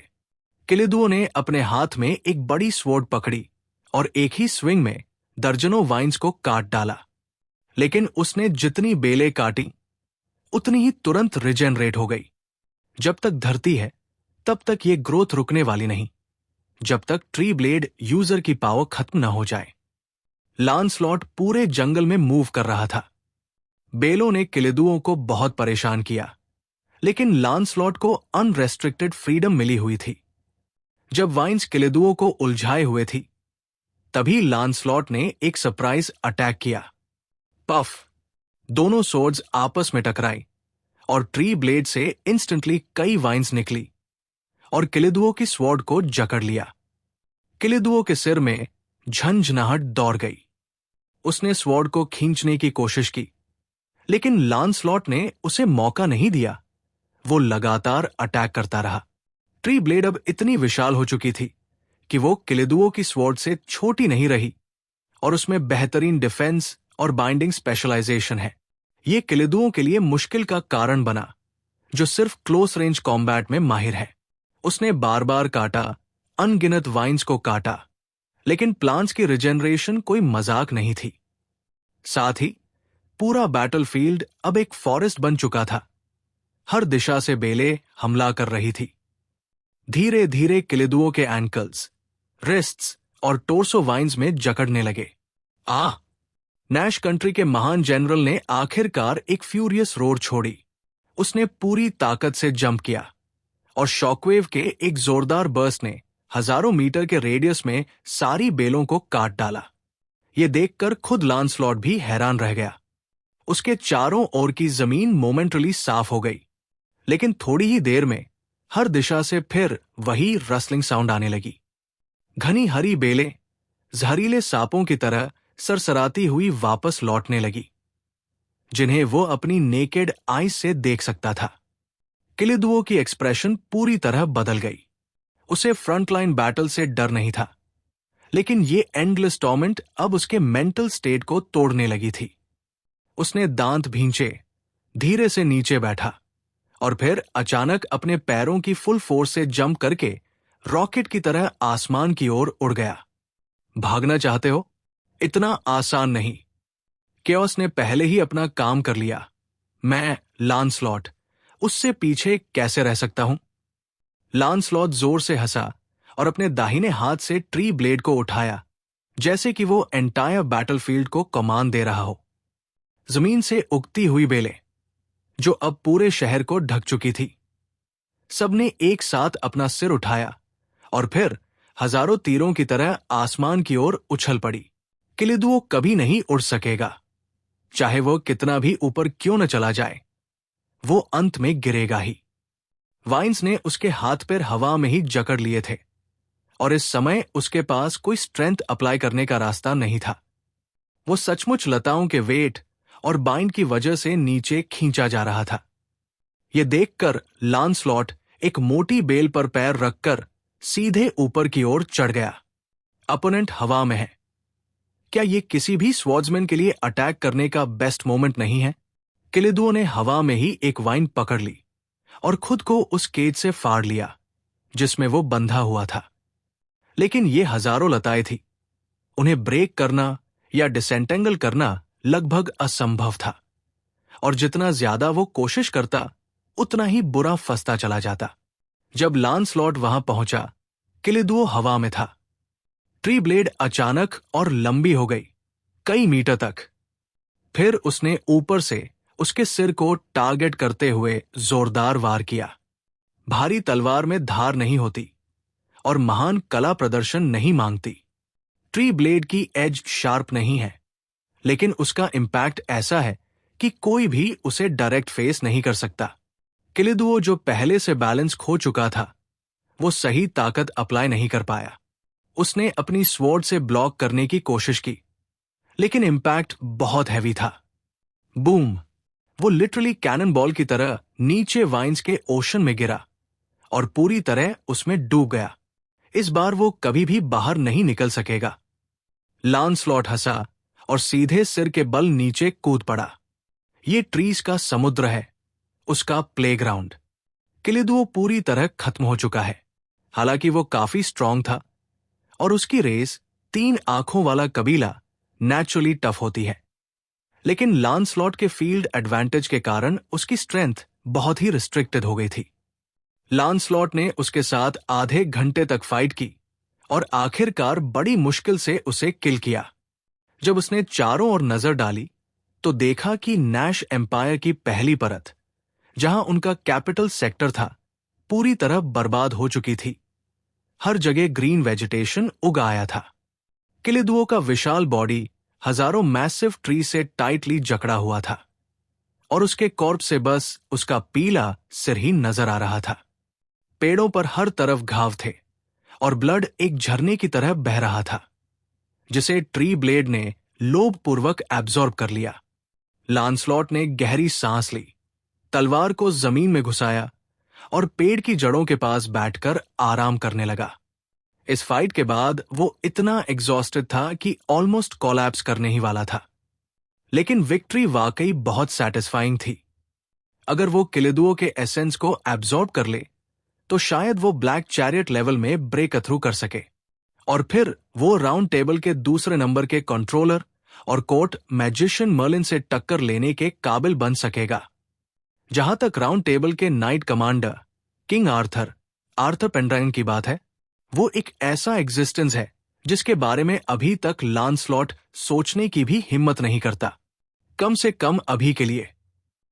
दोनों बैटलफील्ड्स, झंगी वर्सेस सेम्बमू और लांसलॉट वर्सेस किलिदुओ, दोनों में ह्यूमन फैक्शन ने डिसाइसिव विक्ट्री हासिल की। इससे बाकी दो नैश एम्पायर के जनरल्स पर ट्रिमेंडस प्रेशर आ गया। लेई और झंग वायु के बीच फाइट सबसे इंटेंस और खतरनाक थी। लेई एक फायर स्पेशलिटी एलियन है। उसकी क्लोज कॉम्बैट पावर किलिदुओ से भी ज्यादा है और उसकी पंचेस किसी भी वस्तु से कांटेक्ट करते ही उसकी एनर्जी को एब्जॉर्ब करके वायलेंट एक्सप्लोजन्स ट्रिगर करती है। लेकिन झंग वायु, जो मंत्रा और मैकेनिज्म बेस्ड पावर का उपयोग करता है, वो भी क्लोज कॉम्बैट में इक्वली प्रोफिशिएंट है और जब तक वो तांत्रिक बौद्ध फेथ में सेंटर्ड रहेगा, उसकी सेल्फ हीलिंग एनर्जी सांकी टेम्पल से कांस्टेंट फ्लो में मिलती रहेगी। उनके बीच मुकाबला बराबरी का था और वो एक भीषण युद्ध में फंस चुके थे। उनके आसपास का पूरा अर्बन जोन पहले ही मलबे में तब्दील हो चुका था। अध्याय 1392, विस्फोटक मुट्ठी, भयंकर। नैश देश के महान सेनापति लेई का सामना तांत्रिक मास्टर झंग युएगुओ से हुआ। आसपास की सड़कें भी सन्नाटे में डूब गई थी। आज की दुनिया में ये दोनों एक्सट्रीम लेवल के पावरफुल एलियंस हैं। ऐसा कोई भी जो अकेले एक छोटे या मध्यम आकार के शहर को मिटा सकता है। इसलिए उनके बैटल जोन में अब कोई भी जीवित नहीं बचा। पूरा बैटलफील्ड जला हुआ था और चारों ओर ब्लैक स्मोक छाया हुआ था। लेई के बाल ब्लेजिंग रेड थे और उसकी फिस्ट्स फ्लेम से जल रही थी। उसकी मुट्ठियों से टकराने वाली कोई भी चीज सिर्फ जलती नहीं, वो जलने के बाद एक्सप्लोड हो जाती है। ये पावर क्लोज कॉम्बैट में जबरदस्त एडवांटेज देती है। यहां तक कि झंग युए भी उसके साथ फिजिकल कांटेक्ट अवॉइड नहीं कर सका, लेकिन उसका पूरा शरीर गोल्डन डिवाइन लाइट की एक परत से ढका था। उसकी एबिलिटी अमर स्वर्ण शरीर, जो उसे सुपरनैचुरल एनर्जी से होने वाले डैमेज से प्रोटेक्ट करती है। फिर भी कंटिन्यूअस और एग्रेसिव अटैक्स के चलते उसकी डिफेंस वीक होती जा रही थी और धीरे धीरे अनस्टेबल हो गई। लेई ने अपने सामने खड़े छोटे भिक्षु को देखा। उसकी आंखों में व्यंग्य था, जैसे कोई किसी कीड़े को देख रहा हो। हालांकि तुम्हारे पास थोड़े बहुत हुनर है, पर तुम मुझसे बहुत पीछे हो। लेकिन लगता है ऐसे पावरफुल चूहे का मांस बहुत स्वादिष्ट होगा। चिंता मत करो, तुम जल्द ही मेरे पेट में आ जाओगे और फिर हम दोनों एक हो जाएंगे। हा हा हा, वो जोर से हंसा, लेकिन उसकी आंखें क्रुएल्टी से भरी थी। स्विश, अगले ही पल वो वहां से वैनिश हो गया और तुरंत झंग युए के पीछे प्रकट हुआ। साथ ही एक इन्फर्नो लाइक फायर स्टॉर्म भी लहराया। उसकी फिस्ट, जो एक वयस्क हाथ से भी बड़ी थी, झंग के सिर के पीछे सीधी जा टकराई। झंग युए ने दोनों हाथ जोड़ लिए और उसका शरीर एक बार फिर से गोल्डन ग्लो से चमकने लगा। जैसे ही लेई उसके पीछे आया, उसकी बड़ी सी आंखें मोमेंटली फ्रीज हो गई। टक्कर आना, झंग ने अपने स्लीव्स पीछे घुमा दिए और उसकी हथेली ने सीधी लेई की फिस्ट को ब्लॉक कर लिया। फुल पावर इंपैक्ट रोक दिया, लेकिन वो सिर्फ पंच को ब्लॉक कर सका। लेई की एक्सप्लोसिव एबिलिटी, विस्फोटक मुट्ठी की इनर पावर को नहीं। एक गाढ़ा, almost fluid like red energy तुरंत उस कॉन्टैक्ट पॉइंट से फैल गई और झंग की पूरी बाह में लिपट गई। झंग की शॉक्ड आंखों में धमाका, एक भीषण एक्सप्लोजन हुआ। स्मोक और डेब्री से भरी हवा में एक काली छाया लहराई। झंग युए जमीन पर गिर पड़ा, विजिबली वुंडेड। उसका एक हाथ झुलस चुका था और उससे लगातार खून बह रहा था। उसके सारे कपड़े पहले ही जल चुके थे। उसका स्ट्रॉन्ग युवा शरीर पूरी तरह से खुल चुका था। लेकिन जल्द ही उसने अपना बाया हाथ उठाया और बुद्ध का नाम जपना शुरू कर दिया। सरफेस वर्ल्ड में स्थित सांगा मंदिर से एक डिवाइन शक्ति प्रकट हुई और झंग का बुरी तरह डैमेज्ड हाथ तेजी से रिजेनरेट होने लगा। बर्फीले पठार के नीचे जैसे वो किसी शक्ति स्रोत से जुड़ गया हो। जो भी इंजरी उसे हुई हो, उसका तुरंत उपचार हो रहा था। जब तक इंस्टेंट डेथ ना हो, मरना लगभग असंभव है। हालांकि ये वायलेंट अटैक अब भी उसे मानसिक रूप से परेशान कर रहा था। झंग की मेन कॉम्बैट स्टाइल भी क्लोज रेंज थी और उसकी लॉन्ग रेंज अटैक कैपेबिलिटी बेहद लिमिटेड थी। यानी उसे लेई के साथ डायरेक्ट कांटेक्ट बनाए रखना होगा। लेकिन अभी के हालात में उसे उस एक्सप्लोसिव पावर से निपटने का कोई इफेक्टिव तरीका नहीं दिख रहा। लेई ने देखा कि झंग का हाथ फिर से ठीक हो रहा है। उसकी आंखों में सरप्राइज और भी इंटेंस हो गया, लेकिन उसकी एक्सप्रेशन अब और ज्यादा मॉकिंग थी। क्योंकि किसी वॉरियर के लिए क्या इससे ज्यादा मजा की बात हो सकती है कि उसका शिकार बार बार खुद को हील कर ले ताकि उसे बार बार तोड़ा जा सके। लेई ने अपनी फिस्ट्स जोर से टकराई, अपनी मोटी गर्दन को घुमाया और मुंह चौड़ा खोलते हुए बोला, मैं देखना चाहता हूं कि तुम खुद को कितनी बार हील कर सकते हो। फिर से हमला शुरू हुआ, एक तूफान की तरह, रिलेंटलेस और लगातार। झंग युए के चारों ओर उसकी फिस्ट्स ब्लेजिंग फायर से जल रही थी। उसकी फिस्ट्स में रेड एनर्जी भरी हुई थी जो किसी लिक्विड की तरह स्टिकी थी। जब ये बॉडी से कांटेक्ट करती तो ये हड्डियों के चारों ओर चिपक जाती और इससे छुटकारा पाना लगभग इम्पॉसिबल होता। इंटेंस अटैक्स के सामने झंग के पास सिर्फ एक ही रास्ता था, डॉज करना और रिट्रीट करना। दोनों वॉरियर्स एक दूसरे का पीछा करते हुए स्काई से ग्राउंड तक आ गए और धरती को टुकड़ों में तोड़ डाला। इस बीच झंग बार बार इंजरीज झेल रहा था, यहां तक कि उसका अमर स्वर्ण शरीर भी उस ब्लेजिंग रेड एक्सप्लोजन को झेल नहीं पा रहा था। उसे सांगा मंदिर की डिवाइन शक्ति से बार बार अपना शरीर रिजेनरेट करना पड़ रहा था। धीरे धीरे तांत्रिक बुद्धिज्म के इस महान आचार्य के चेहरे पर थकान और निराशा की परछाई दिखने लगी। उसे विश्वास था कि वो तांत्रिक धर्म का सर्वोच्च उत्तराधिकारी है। हजारों वर्षों में सबसे पावरफुल व्यक्ति, नायक राजा जेसर का पुनर्जन्म। स्वाभाविक ही था कि वो अबिस का नाश करेगा और धरती पर शांति लाएगा। लेकिन नैश देश का सिर्फ एक जनरल भी क्यों नहीं हराया जा सका? झंग की आंखों में दिख रही वीकनेस देखकर लेई और ज्यादा एक्सिलरेटेड हो गया। उसकी आंखों में मॉकिंग टोन और तेज हो गई। उसे अपने दुश्मनों को मानसिक रूप से क्रश करना बहुत पसंद था। तू सोचता है तू मुझे हरा सकता है, नैश साम्राज्य के महासेनापति को? आज तुझे बताऊंगा डिस्पेयर क्या होता है। Boom boom boom boom boom. ले की फिस्ट्स लगातार धरती पर हैमर की तरह बरस रही थी, जैसे काले लोहे के खंभों से बनी कोई भयानक ग्राइंडर।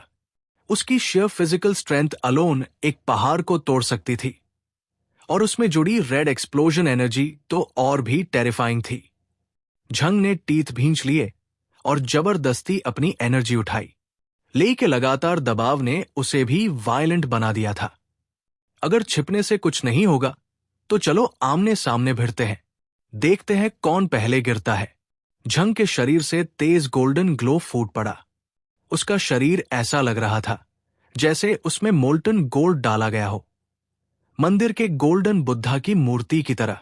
अमर स्वर्ण शरीर, अविनाशी फिजिकल बॉडी, अनंत पावर। एक फाइनल क्लैश में दोनों की फिस्ट्स, एक बड़ी और एक छोटी, आपस में भिड़ी। एक्सप्लोसिव फोर्स एक पल में चारों ओर फैल गई। फोर्स इतना भारी था कि ले की प्यूपिल्स सिकुड़ गई। दोनों वॉरियर्स रिबाउंड होकर हवा में उछल गए। ले ने अपना हाथ पीछे खींचा। उसे हल्की सुन्नता महसूस हुई।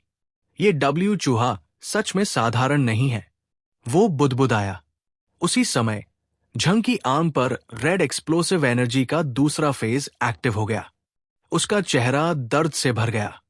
अब उसके शरीर पर एक भी कपड़ा नहीं था। वो पूरी तरह से नग्न होकर लड़ रहा था।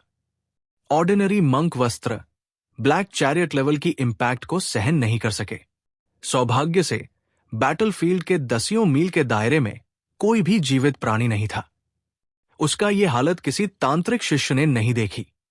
ले ने सिर झुकाया और एक ठंडी मुस्कान के साथ कहा, आज तो खूब मजा आया। चलो जारी रखते हैं। अध्याय 1393, 6 धूल पहचान। ले और झंग झू के बीच फाइट बेहद ही फियर्स थी। बैरियल मास्टर की ताकत सच में इंप्रेसिव थी, लेकिन एक्चुअल क्लोज कॉम्बैट में उसका अनुभव बेहद कम था। जैसे किसी कोलोसियम में जीतने के लिए केवल ताकत नहीं, बल्कि बॉडी कंट्रोल और प्रिसिशन भी जरूरी होता है। वैसे ही एक जनरल के खिलाफ फाइट में सिर्फ स्पिरिचुअल पावर से कुछ नहीं होता। नैश कंट्री के जनरल की तुलना में अंडरटेकर और जनरल के बीच का अनुभव अंतर बहुत ज्यादा था। झंग झू ने तांत्रिक लीडर की तरह प्रेजेंस दिखाने की पूरी कोशिश की, लेकिन बिगिनिंग से लेकर एंड तक कॉम्बैट स्किल्स में वो और ले बिल्कुल अलग लीग्स में थे। ले के चेहरे पर एक ट्विस्टेड और प्लेफुल मुस्कान थी। उसने अंडरटेकर को एक इंटरेस्टिंग सैंड बैग समझा और उस पर पंचेस बरसाए, तूफान की तरह लगातार। लकड़ी बड़ी, लकड़ी बड़ी, लकड़ी बड़ी। ले के फ्लेमिंग फिस्ट्स अंडरटेकर के शरीर पर बारिश की तरह गिरते रहे।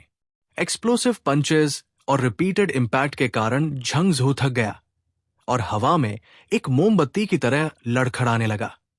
आखिरकार उसका शरीर तेजी से दूर फेंका गया। उसने डिस्पेयर में दोनों हाथ ऊपर किए, जैसे किसी हायर तांत्रिक डेटी से शक्ति मांग रहा हो। लेकिन वो शक्ति जो उसके शरीर में आई तुरंत ही खत्म हो गई। वो बहुत थक चुका था। वो ताकत जो सदियों से स्मारक सेवा करता आ रहा था, अब टूट चुकी थी। एक बड़ी शैडो ने उसके पूरे शरीर को ढक लिया। उसका सिर घुंघराले लाल बालों से ढका हुआ जलते आग की लपटों जैसा दिख रहा था। यह दृश्य किसी भी तांत्रिक स्क्रिप्चर में वर्णित बुरी आत्मा जैसा लग रहा था। तुम बहुत अच्छे हो, तुम यार हाथों मरने के लायक हो। लेई ने यह कहते हुए अपनी विशाल बर्निंग फिस्ट उठाई। बूम! अंडरटेकर के सिर पर फाइनल पंच मारा। क्रैक! यंग मंक का सिर एक तरबूज की तरह फट गया। तांत्रिक अंत्येष्टि गुरु नैश साम्राज्य के महासेनापति लेई के हाथों युद्ध में मारा गया। लेई ने कोई वक्त बर्बाद नहीं किया। उसने झंग झू के अभी तक बचे हुए एनर्जी कोर को 2 उंगलियों से उठाया और अपने बड़े मुंह में डाल लिया। Crunch crunch! वो उसे जोर से चबाता रहा और निगल गया। अचानक उसे अपने शरीर में एनर्जी का जबरदस्त उबाल महसूस हुआ। लेई ने अपने पेट को थपथपाया। उसकी आंखों में क्रूर सैटिस्फैक्शन था। नैश साम्राज्य में ऐसे बहुत कम पावरफुल वॉरियर्स हैं जो उसकी बराबरी कर सके। वो राजा या दूसरे नोबल्स को मार नहीं सकता था, इसलिए उसे ऐसा मजबूत शिकार मिलना रेयर था। अब उसने अपनी फिस्ट्स को कसकर बंद किया। उसे अपने पूरे शरीर से अनमैच्ड शक्ति महसूस होने लगी। ओह, मैं इस ताकत को महसूस कर रहा हूं। वो चीखा। उसका शरीर ग्रो करने लगा। पहले से ही जायंट जैसे दिखने वाला उसका फ्रेम अब और भी विशाल होता जा रहा था। उसकी लंबाई 5 से 6 मीटर्स और बढ़ गई। उसने अपने होठ चाटे, फिर अपना सिर ऊपर उठाया और आसमान में स्थित पवित्र आत्मा मंदिर की ओर देखा। शायद मैं अब नैश का सबसे पावरफुल व्यक्ति हूं। राजा बुढ़ा हो चुका है और उसके जावा बेटे को ये पावर क्यों माइल? ये दुनिया सिर्फ मुझे फॉलो करे। एक ईविल स्माइल के साथ उसने अपने पैर जमीन पर पटके और एक सिंगल जंप में कैनन बॉल की तरह आसमान की ओर उड़ गया। बूम! उसने पवित्र आत्मा मंदिर की आउटर बैरियर को तोड़ डाला। गेट पर खड़े गार्ड्स उसकी ओर भागे, लेकिन उसने सभी को रौंद कर मांस के लोथड़े बना दिया। लेने मंदिर में एंट्री की, सीधा सबसे ऊंचे स्थान तक पहुंच गया जहां सैक्रिफिशियल सोल पावर का कलेक्शन हो रहा था। राजकुमार अनलित उस समय बलिदान आत्मा के आगे खड़ा था, इस डिवाइन शक्ति को एब्जॉर्ब करने के लिए रेडी। ले जोर से हंसा, महाराज, ये शक्ति इतनी बड़ी है कि आप आईसी कंट्रोल नहीं कर सकते। इसे मुझे करने दीजिए। ले ने अपना सिर घुमाया और देखा कि सामने से आने वाला व्यक्ति कोई और नहीं बल्कि राज्य का महासेनापति था। लेकिन इस वक्त ले की ऑरा पहले से भी ज्यादा पावरफुल लग रही थी। अनलित का चेहरा बदल गया। वो अनायास ही चौंक गया। झूठ! तुम यहां क्या कर रहे हो? अभी बाहर निकलो। ये बलिदान की आत्मा हमारे रॉयल फैमिली की है। ले ने घृणा के साथ जमीन पर थूका और हंसते हुए बोला, वाह!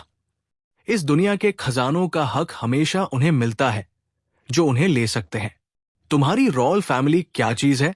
वो तेजी से दौड़ा और कुछ ही सेकंड में प्रिंस अनलित की गर्दन तोड़ दी। फिर सीधा उस विशाल लाल क्रिस्टल की ओर गया। उसने नशीली आंखों से उसे देखा और अपना हाथ बढ़ाकर उसे छू लिया।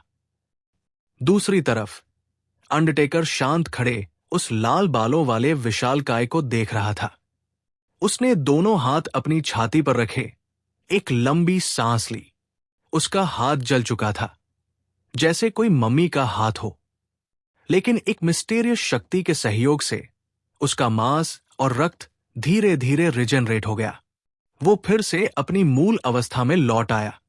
ले वही हमले की मुद्रा में खड़ा था, लेकिन उसके चेहरे पर एक क्रूएल और सैटिस्फाइड मुस्कान थी। असल में ये सब जो हुआ एक इल्यूजन था। बौद्ध धर्म में एक टीचिंग होती है जिसे कहा जाता है 6 इंद्रिया धूल पहचान, यानी 6 डस्ट सेंसेस: आंख, कान, नाक, जीभ, शरीर और मन। कहा जाता है जो मंक बहुत हाई साधना तक पहुंच जाते हैं वो अपनी इन इंद्रियों को कंट्रोल कर सकते हैं और दूसरों की इंद्रियों को भी मैनिपुलेट कर सकते हैं। पुराने समय में ऐसे संत इल्यूजन का यूज करते थे लोगों को बचाने के लिए। झंगझू की ये एबिलिटी है 6 डस्ट सेंसेस।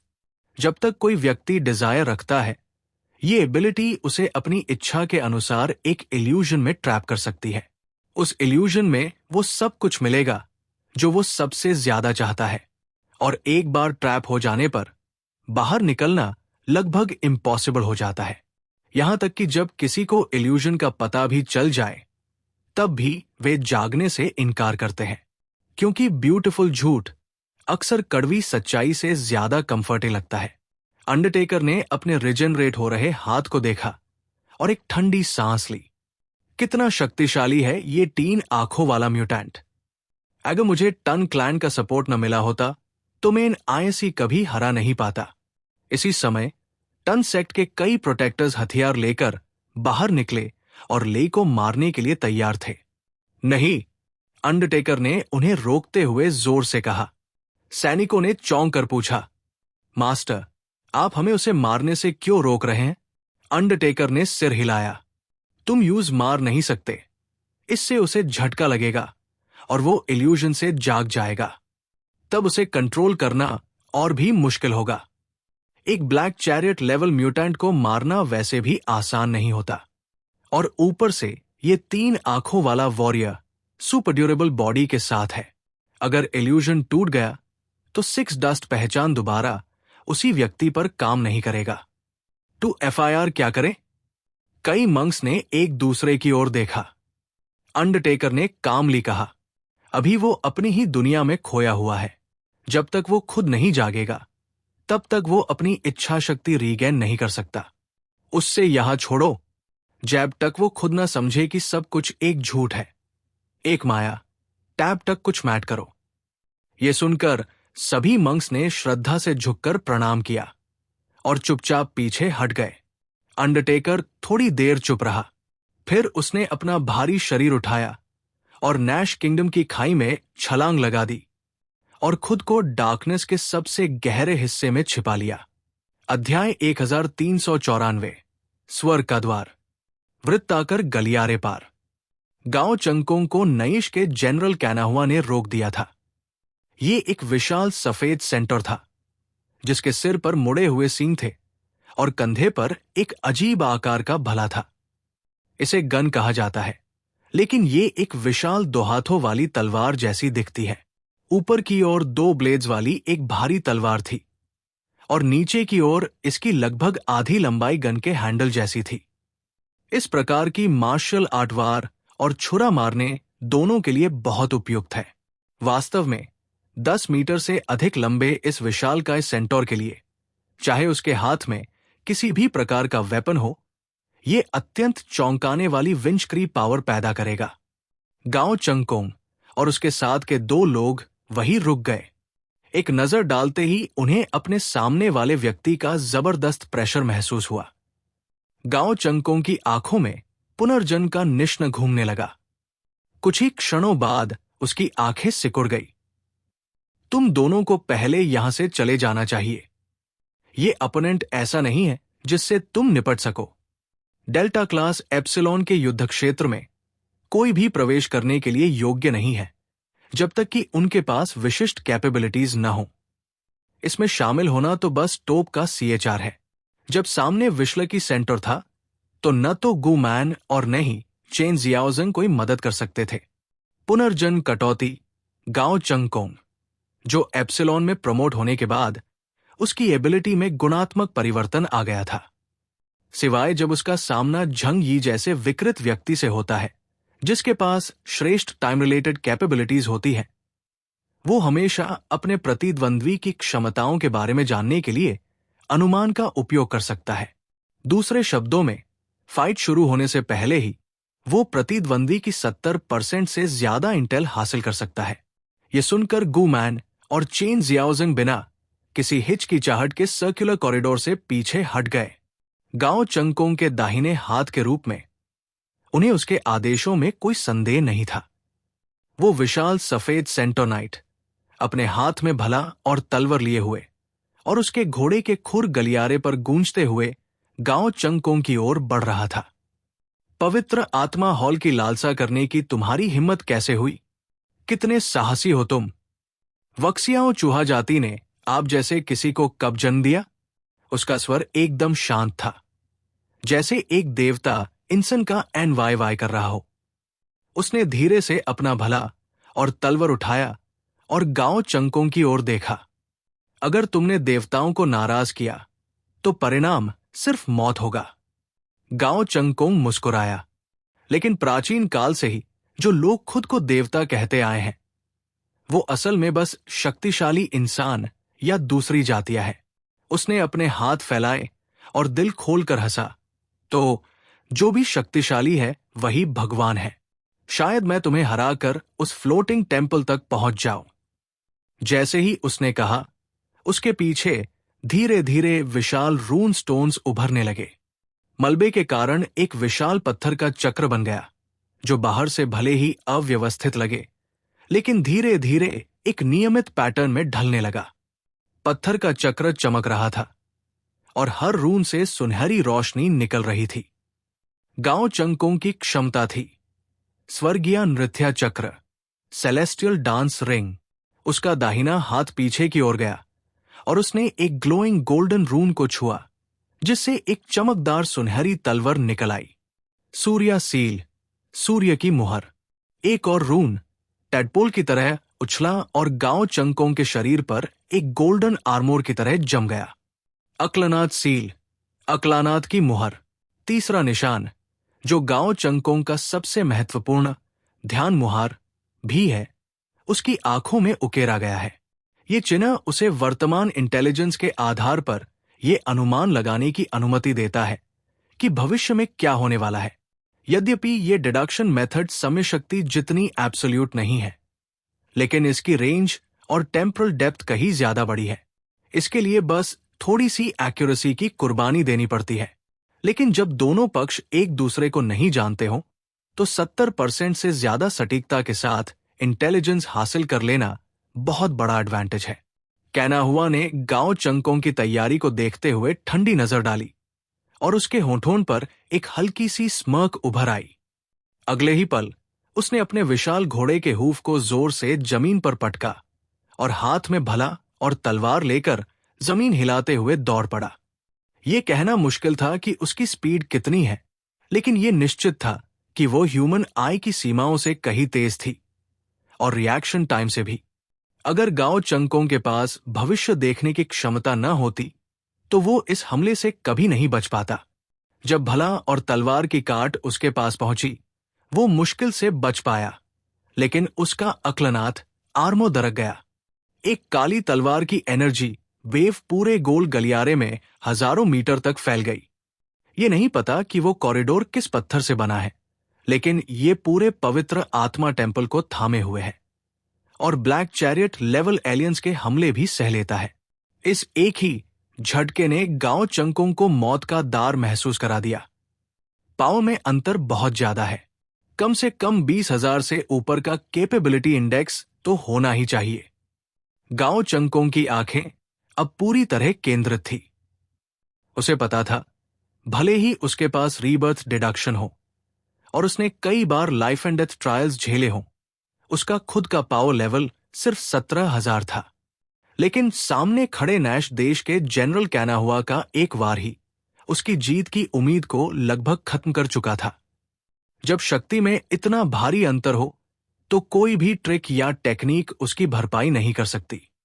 लेकिन अब जब वो यहां तक आ ही गया है और ये लड़ाई पवित्र आत्मा टेम्पल के द्वार पर है, अब हार मानना मुमकिन नहीं।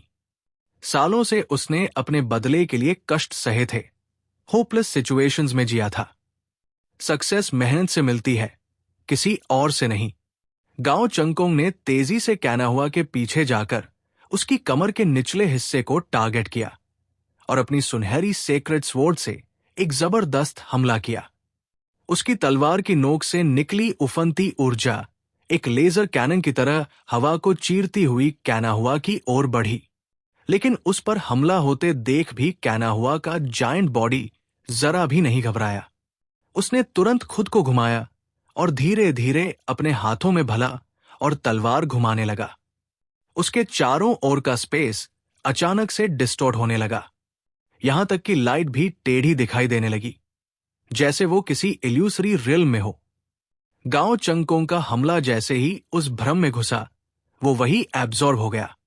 लेकिन कुछ ही सेकंड बाद वही हमला कैनाहुआ के सामने दोबारा प्रकट हो गया, पर इस बार वो उसी पर वापस लौट रहा था। गांव चंकों को समझ आया कि ये उसी की अटैक एनर्जी है जो वापस उस पर आ रही है। उसे तुरंत अपनी तलवार से उसे रोकना पड़ा। जबरदस्त कोलिजन फोर्स ने उसे पीछे उड़ा दिया और कॉरिडोर के स्टोन ब्रिज पर खड़े रहने के लिए बहुत मेहनत करनी पड़ी। कैनाहुआ की ये विशेष क्षमता कहलाती है स्वर्ग का द्वार, गेट ऑफ हेवन। वो अटैक्स को मोड़ सकता है, उनका ट्रेजेक्टरी बदल सकता है और उन्हें दुश्मन पर ही वापस भेज सकता है।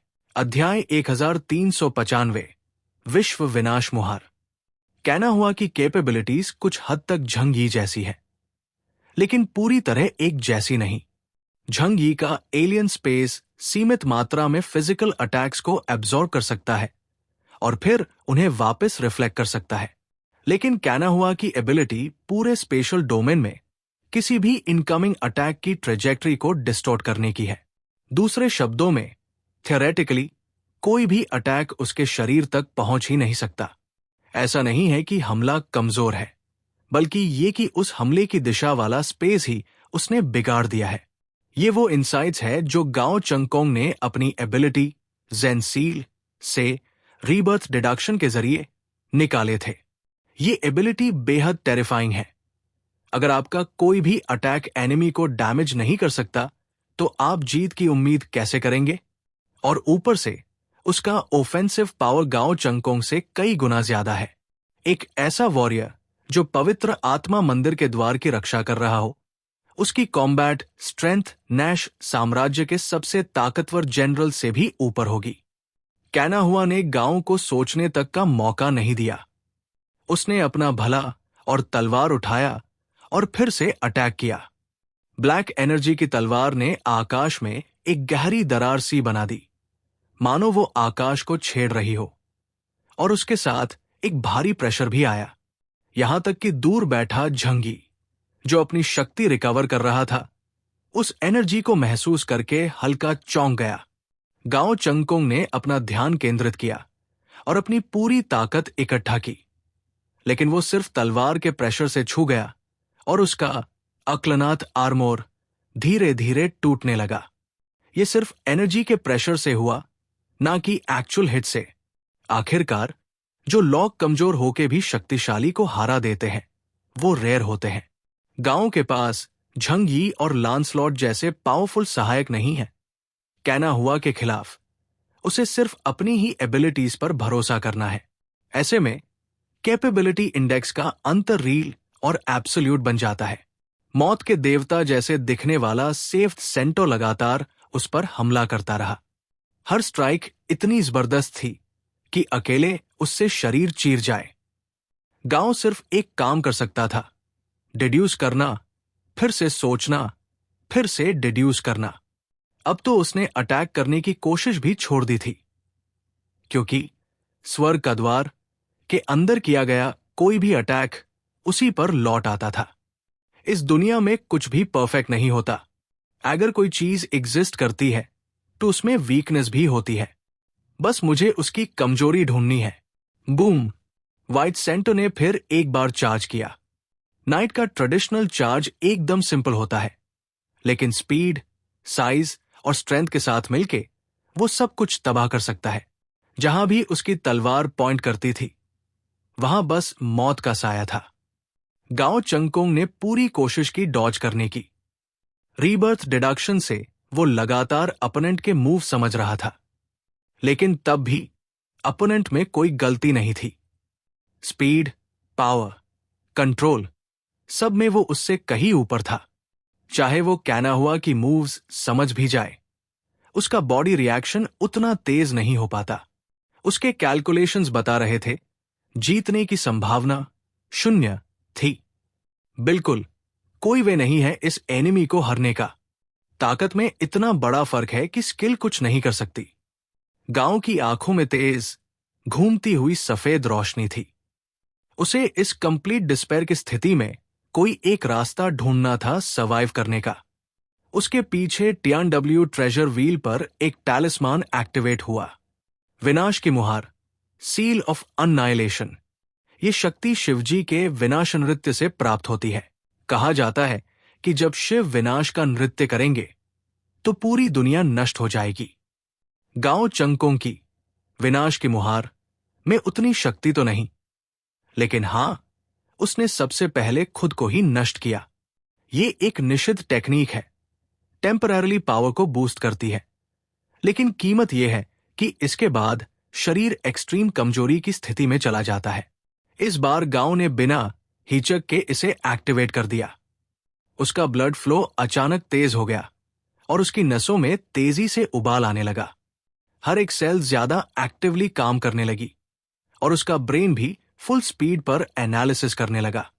डिडक्शन, डिडक्शन और ज्यादा डिडक्शन, बस एक जीत का रास्ता खोज निकालने के लिए। हजारों बार फेल होने के बाद आखिरकार उसे एक सूत्र, एक धग मिल गया। वो डूबते हुए इंसान जैसा था जिसने जीवन रक्षक तिनका पकड़ लिया हो। उसकी आंखों में इंस्टेंट चमक आ गई। स्विश! कैना हुआ का हमला फिर आया। ब्लैक एनर्जी वाली तलवार आकाश से बिजली की तरह गिरी, स्टोन कॉरिडोर को चीरती हुई ऊपर की ओर उठी। लेकिन इस बार गाओ चंगकोंग ने एक आश्चर्यजनक डिसीजन लिया। वो सीधे पलटा और खाई में छलांग लगा दी। ये देखकर कैना हुआ ने ठंडी आवाज में कहा, भागना चाहते हो? सपना देखना बैन करो। ये जगह नैश का राज्य है। कोई आउटसाइडर उसके नीचे से ऐसे भाग जाए, नामुमकिन। कहना हुआ तुरंत उसके पीछे कूदा। विंग्स तो नहीं थे, लेकिन ये वाइट सेंट और हवा में ऐसे भागा जैसे जमीन ही उसका आकाश हो। गांव चंगकोंग ने एक टैक्टिकल फ्लाइंग व्हीकल एक्टिवेट किया और अबिस के तल की ओर उड़ गया। कहना हुआ पीछा करता रहा, लेकिन जब उसने देखा कि गांव किस डायरेक्शन में जा रहा है, उसका दिल डूब गया। गांव जा रहा था नैश एम्पायर के निचले हिस्से, यानी स्लम सेक्टर की तरफ। नैश साम्राज्य एक खाई पर बना है, लेयर बाय लेयर ऊपर उठता हुआ। कोई नहीं जानता कि ये कितनी परतों में बंटा है। एक बात तय है, जितनी नीचे की परत, उतना कठिन ऊपर चढ़ना। हर सोशल लेवल चेंज एक भारी कीमत मांगता है। कहना हुआ खुद एक स्लम से ही आया था। अपनी एक्सेप्शनल टैलेंट की वजह से उसे एक नोबल का सपोर्ट मिला और वो धीरे धीरे पाव में ऊपर आया। कुछ लोग अंधेरे से नफरत करते हैं, कुछ उसी से कंपैशन सीखते हैं। कहना हुआ उन रेयर जनरल्स में था जिसे लोग वाकई सम्मान देते थे और जिसकी सबसे बड़ी कमजोरी थी झू परिवार। और यही थी वो कमजोरी जिसे गांव ने हजारों डिडक्शन के बाद पिन पॉइंट किया था। झू सरनेम, वही है उसकी दिल की सॉफ्ट स्पॉट। गांव चंगकोंग को पता था कि वो कहना हुआ को ब्लैकमेल नहीं कर सकता, क्योंकि सामने वाला दयालु जरूर है, लेकिन मूर्ख नहीं। लेकिन बस इतना कि अगर दिल में जरा भी दरार हो तो अंदर घुसने का रास्ता हमेशा बन जाता है। गांव स्लम सेक्टर में उतरा, कुछ हाई एक्सप्लोसिव ग्रेनेड्स निकाले और सीधे आसमान में फेंक दिए। बूम! एक जोरदार ब्लास्ट हुआ। रात का आकाश चीरता हुआ चमक उठा। पूरे स्लम सेक्टर में अफरातफरी मच गई। लोग घरों की छत से झांकने लगे, पैनिक में इधर उधर भागने लगे। डियर व्यूअर्स, अगर आपने अब तक सब्सक्राइब नहीं किया ही तो प्लीज सब्सक्राइब कर और वीडियोस के लिए